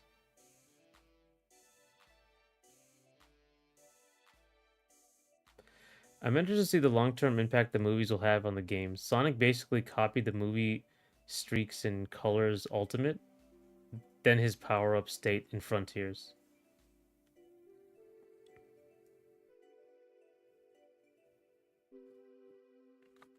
Power-ups. Yeah, yeah. I think like I played NBA Streets 2 as well, yeah. Yeah, I want to see like because I gotta wonder because usually they don't care. Nintendo just doesn't care about anything or anyone else, no matter what, and they just do whatever they want. So yeah, it is surprising to see them. It might just be like the marketing. I remember like the Princess Peach game. Um, they changed the box art, but the character itself in game didn't have any changes. So it might like be marketing and stuff. Not that, but then again, I didn't play the Peach game, so.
In general, I remember my friend talking about it. Like whenever I ask like why aren't they doing this or like they just kind of like my friend usually says the thing is that Nintendo is just gonna do what they want to do every time. They do not care. For better or for worse, they do what they want.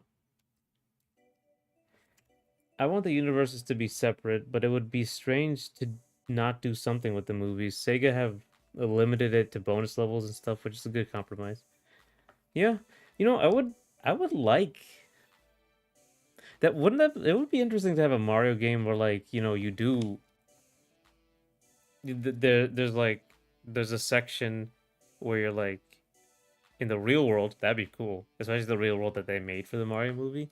And then you go to the Mushroom Kingdom, and then you go to the what's it called? The monkeys, the Donkey Kong world, and then you like you get it in a cart. So like in the platformer goes to the Mario Kart game, and then um and what happens next?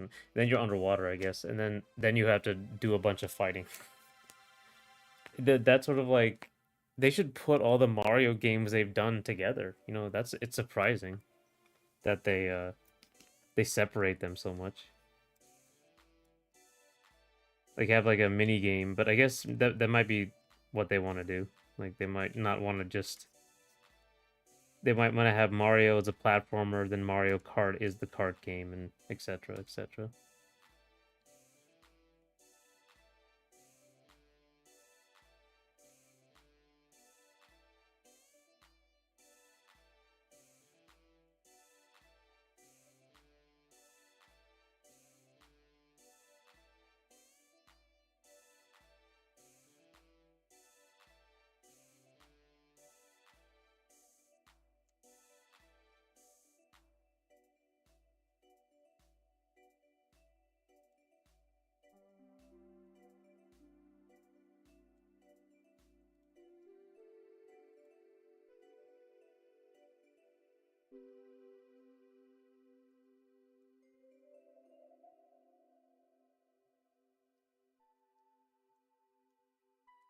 It's quite ambitious. I was just thinking of having a skin or cameo. Unfortunately, we aren't in the game of movie licensed uh, games based on games. Yeah, I mean, I'm just like in general kind of spitballing. It's like they haven't really done that sort of variety in a Mario. I mean, okay, there's tons of variety in Mario games, but like they haven't done that type of like, Mario's done all this stuff. Why don't we just have him do it in one game? Like because they're like they don't want to do Mario Sports or a lot of these spin-offs anymore. Just kind of put them in like little in one game things. Remember Street Fighter, the movie, the game? We aren't going to have 50 Cent in his own game. At most, he might get a skin or character recipe in Street Fighter 6. Yeah. Unfortunately, the same thing with Darkstalkers. Um,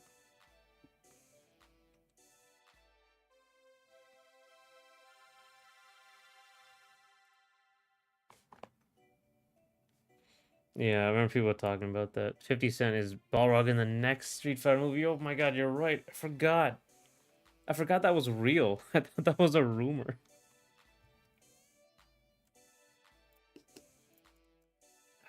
That's surprising.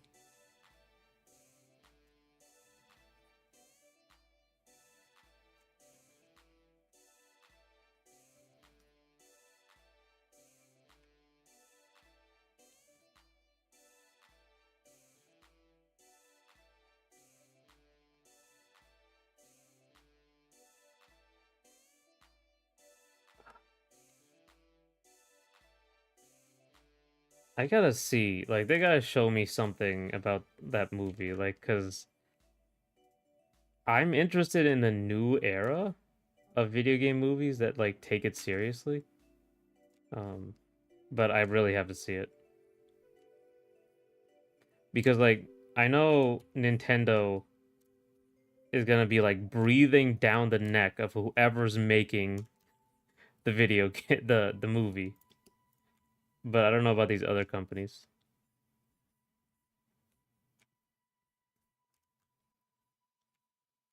Oh my god, the Zelda movie, too. I don't know what's going on with that. I don't know why it's live action. That's such a heartbreaker. I want it to be like animated.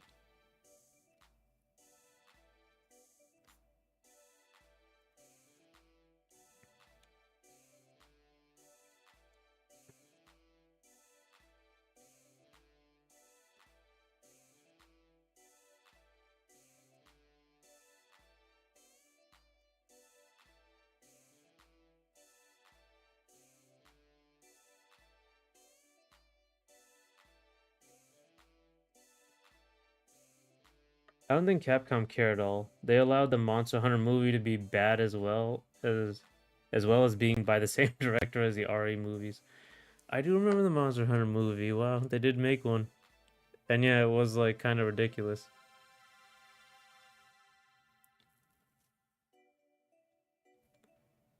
Yeah, that's unfortunate to think about that they're gonna really not care too much about this.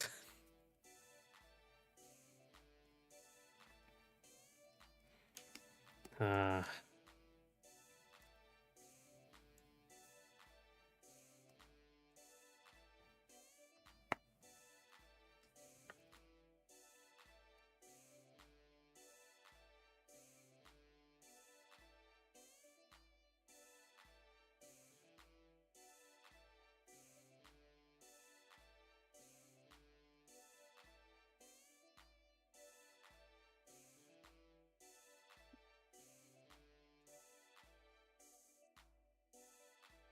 if it's live action Capcom feature length film, it'll be lucky to be camp and fun. Yeah.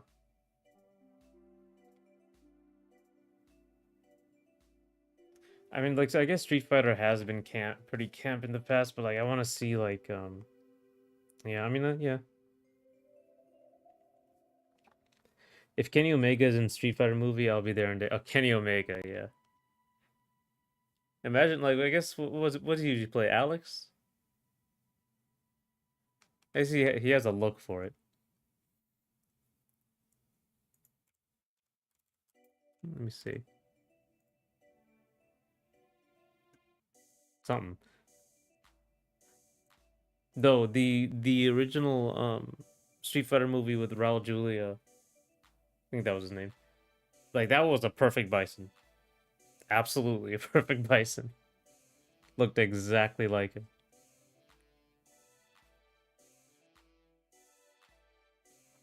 Hmm.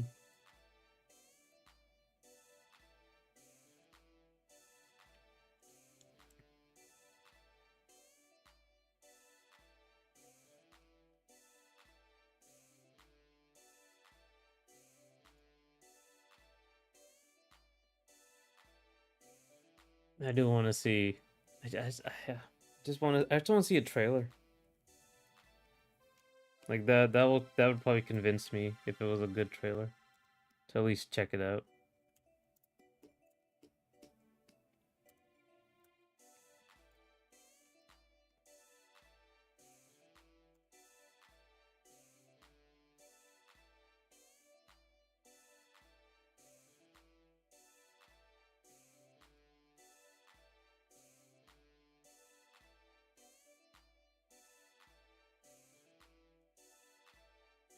Yeah, I'm also interested in like, are there Nintendo characters in Fortnite? I don't think so.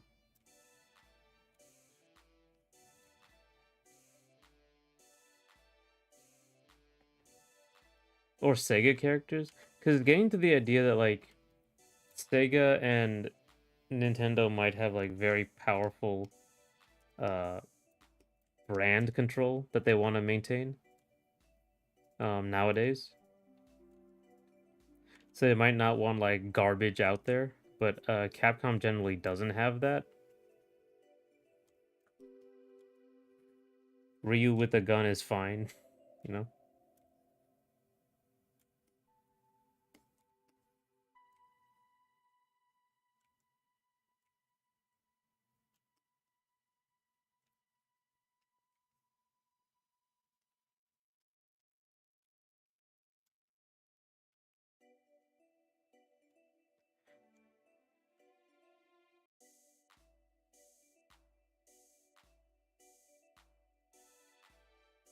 Nintendo will never allow it. I think Sega would. They sort of have a relationship with Hatsune Miku. Oh yeah. Yeah, that's like that was genius. That was a stroke of genius to put Mario what's her name? Miku in Cross Worlds. Like really putting her anywhere is really smart, but like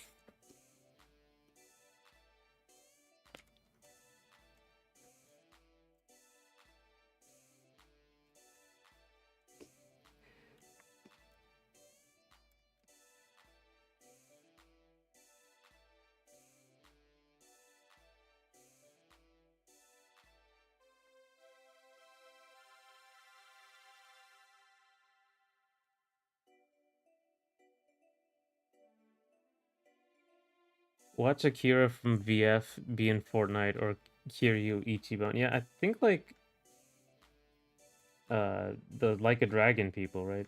They fit Fortnite, but like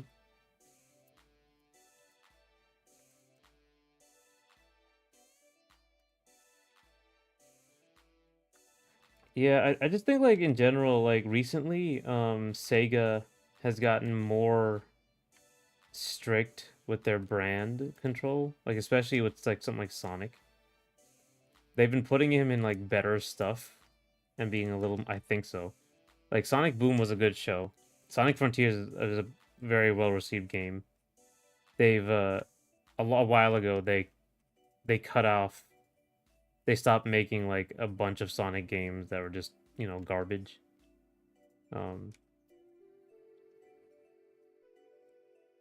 but then again they made Sonic Forces. I guess Sonic Forces wasn't as horribly broken as those other games, but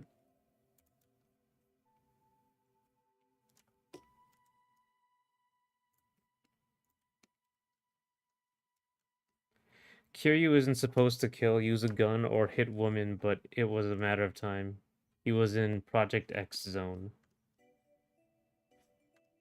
Oh, that's Project X Zone. I've heard of that. Oh, okay. It's a fighting game.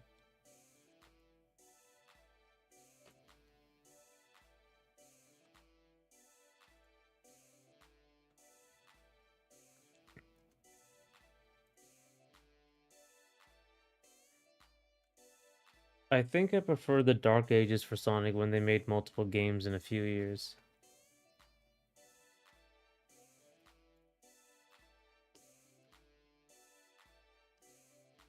I guess I kind of skipped all of those games. I didn't really like the random ones, but eh.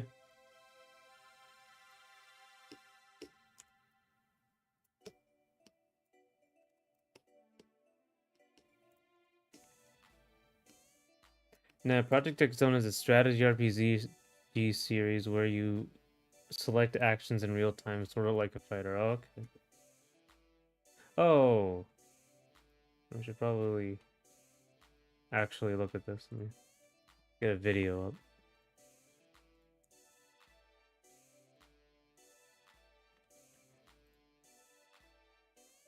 Okay.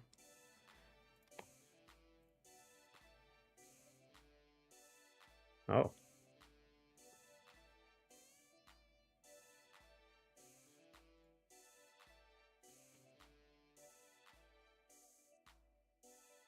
oh, that's interesting.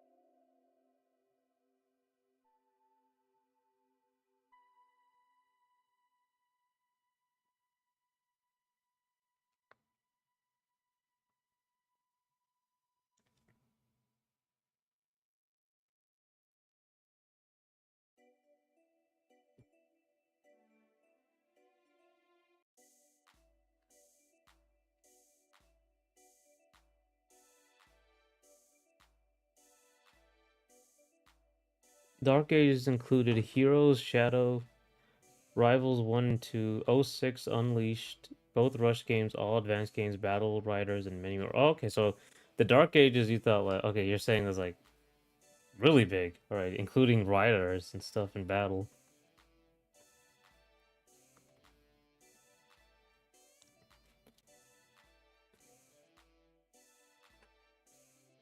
God, I remember like there were definitely games with questionable design, but that's always been Sonic's MO. Yeah, I guess they are really like wide ranging. Um, yeah, I guess it was more of a hit and miss because the advanced games are really good. Part of Unleashed was really good, right? Because the day stages. Um, Heroes, I've heard people like there are people who see Heroes as like how I see Battle, Sonic Adventure Battle too. Like it's like the formative one. But I remember Shadow though.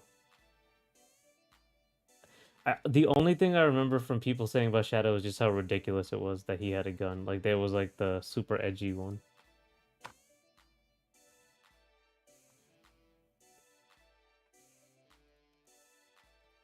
Sonic Rivals.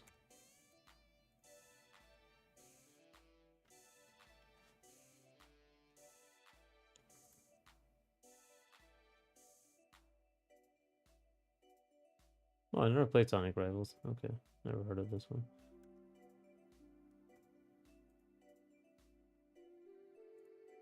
Yeah, that is like a bunch of shadows growing on me now. Like, I might have to go back and play these games nowadays. Now that the memes are gone. But yeah, like, there was like quite a few more games back then than now.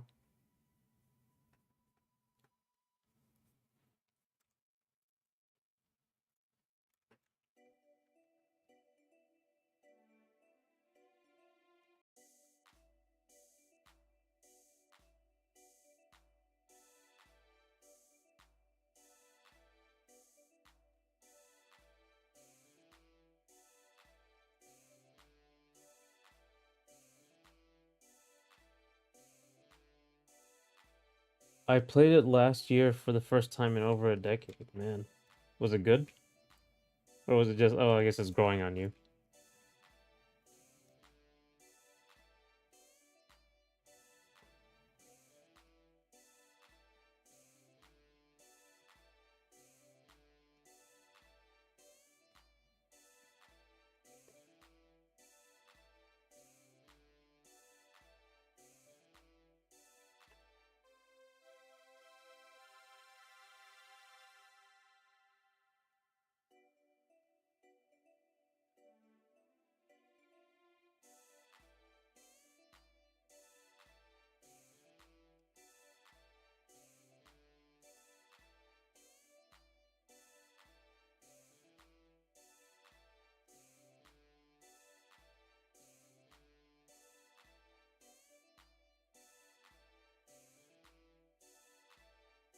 What was Shadow the Hedgehog on?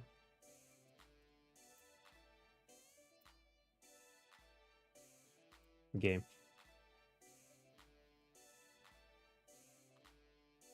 Uh,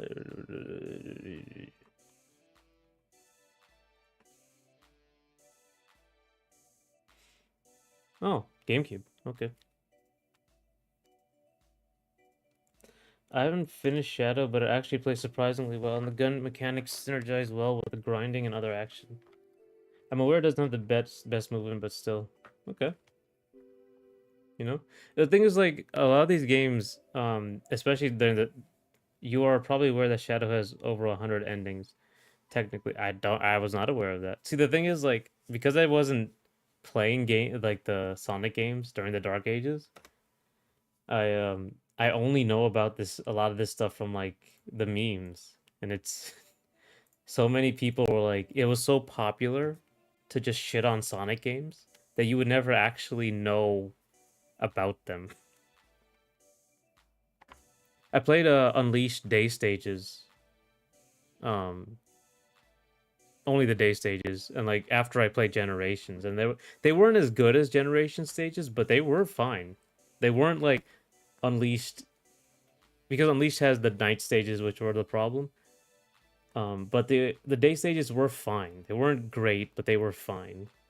But you don't hear about that because it was so just popular to just shit on these Sonic games completely. So, but yeah, I should like go play Shadow. I don't know. It had over 100 endings. That's interesting.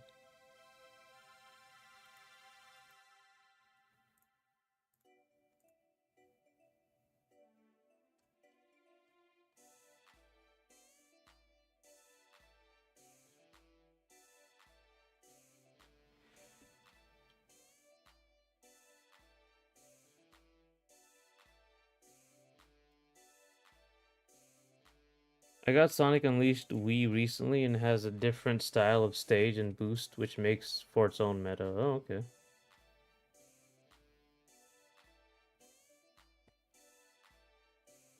Yeah, that's another thing. If you play these old games, they have like so much strategy to that. Like everyone developed them. So you can also play with all these new techniques and stuff. Getting true ending on Shadows is a pain, but I'll get there. Yeah, I mean, yeah, okay. Multiple ending games, I do have an issue with that. Like, give me like the proper story ending. Make that easy at least, you know. Because otherwise, like, I don't want to be. Because imagine if you don't know there's multiple endings, and you just never figure it out.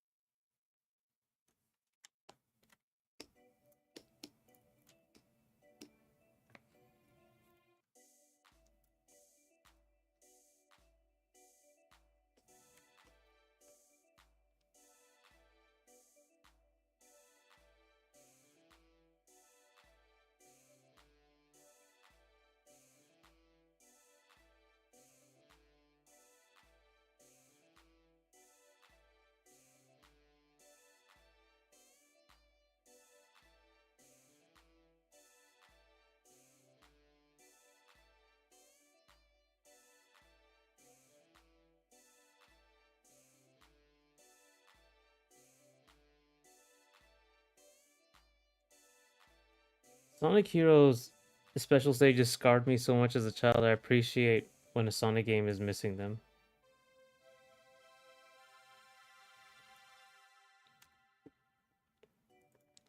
Special stages.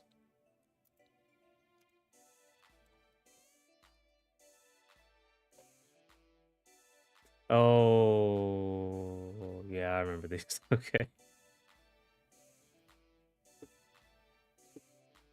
Okay. Not the Sonic Heroes one, but special stages in general.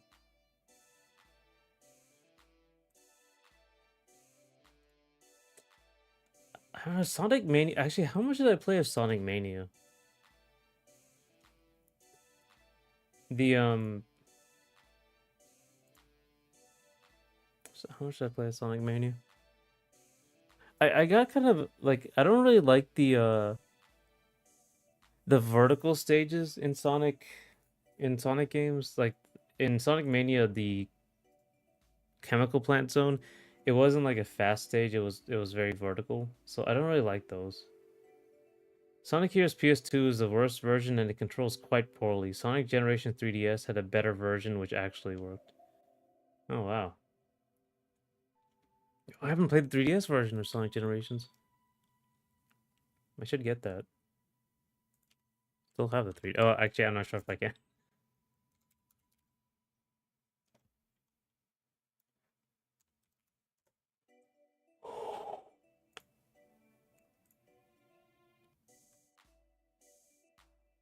Yeah, okay, so these are special stages, right? Sonic Lost World 3DS has the worst special stage in the series. I refuse to believe otherwise. I also play Sonic Lost World. I was actually a little interested in Sonic Lost World. It was very like very platformer focused, but it also worked. I did like it. It was the other like there's Sonic Adventure 2 Battle, which I liked. Generations was just a different style, which I liked, and Lost World, which was also different style, which I also liked. They were really like doing well at that stage.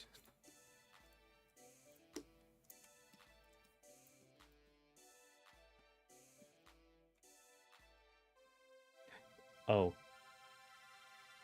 oh, it's almost 5.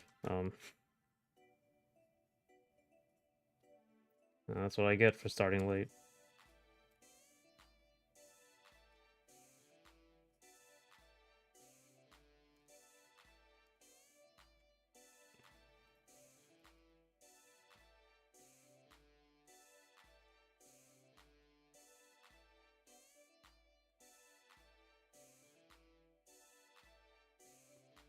I think the first stage of Sonic Lost World 3DS is fun. Yeah, didn't play all of Wii U.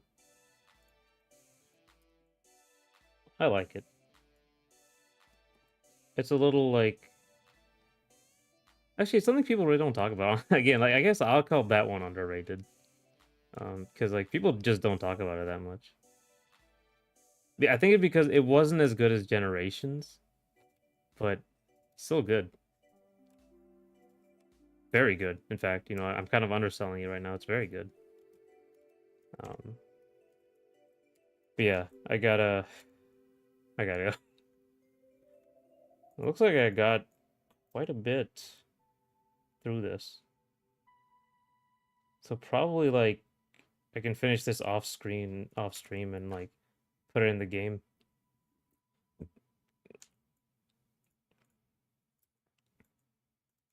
All right. Well, it's been nice talking to you. So I'll see you. Probably won't stream tomorrow, but I'll stream Monday. Um, yeah. I will see you. Hang on.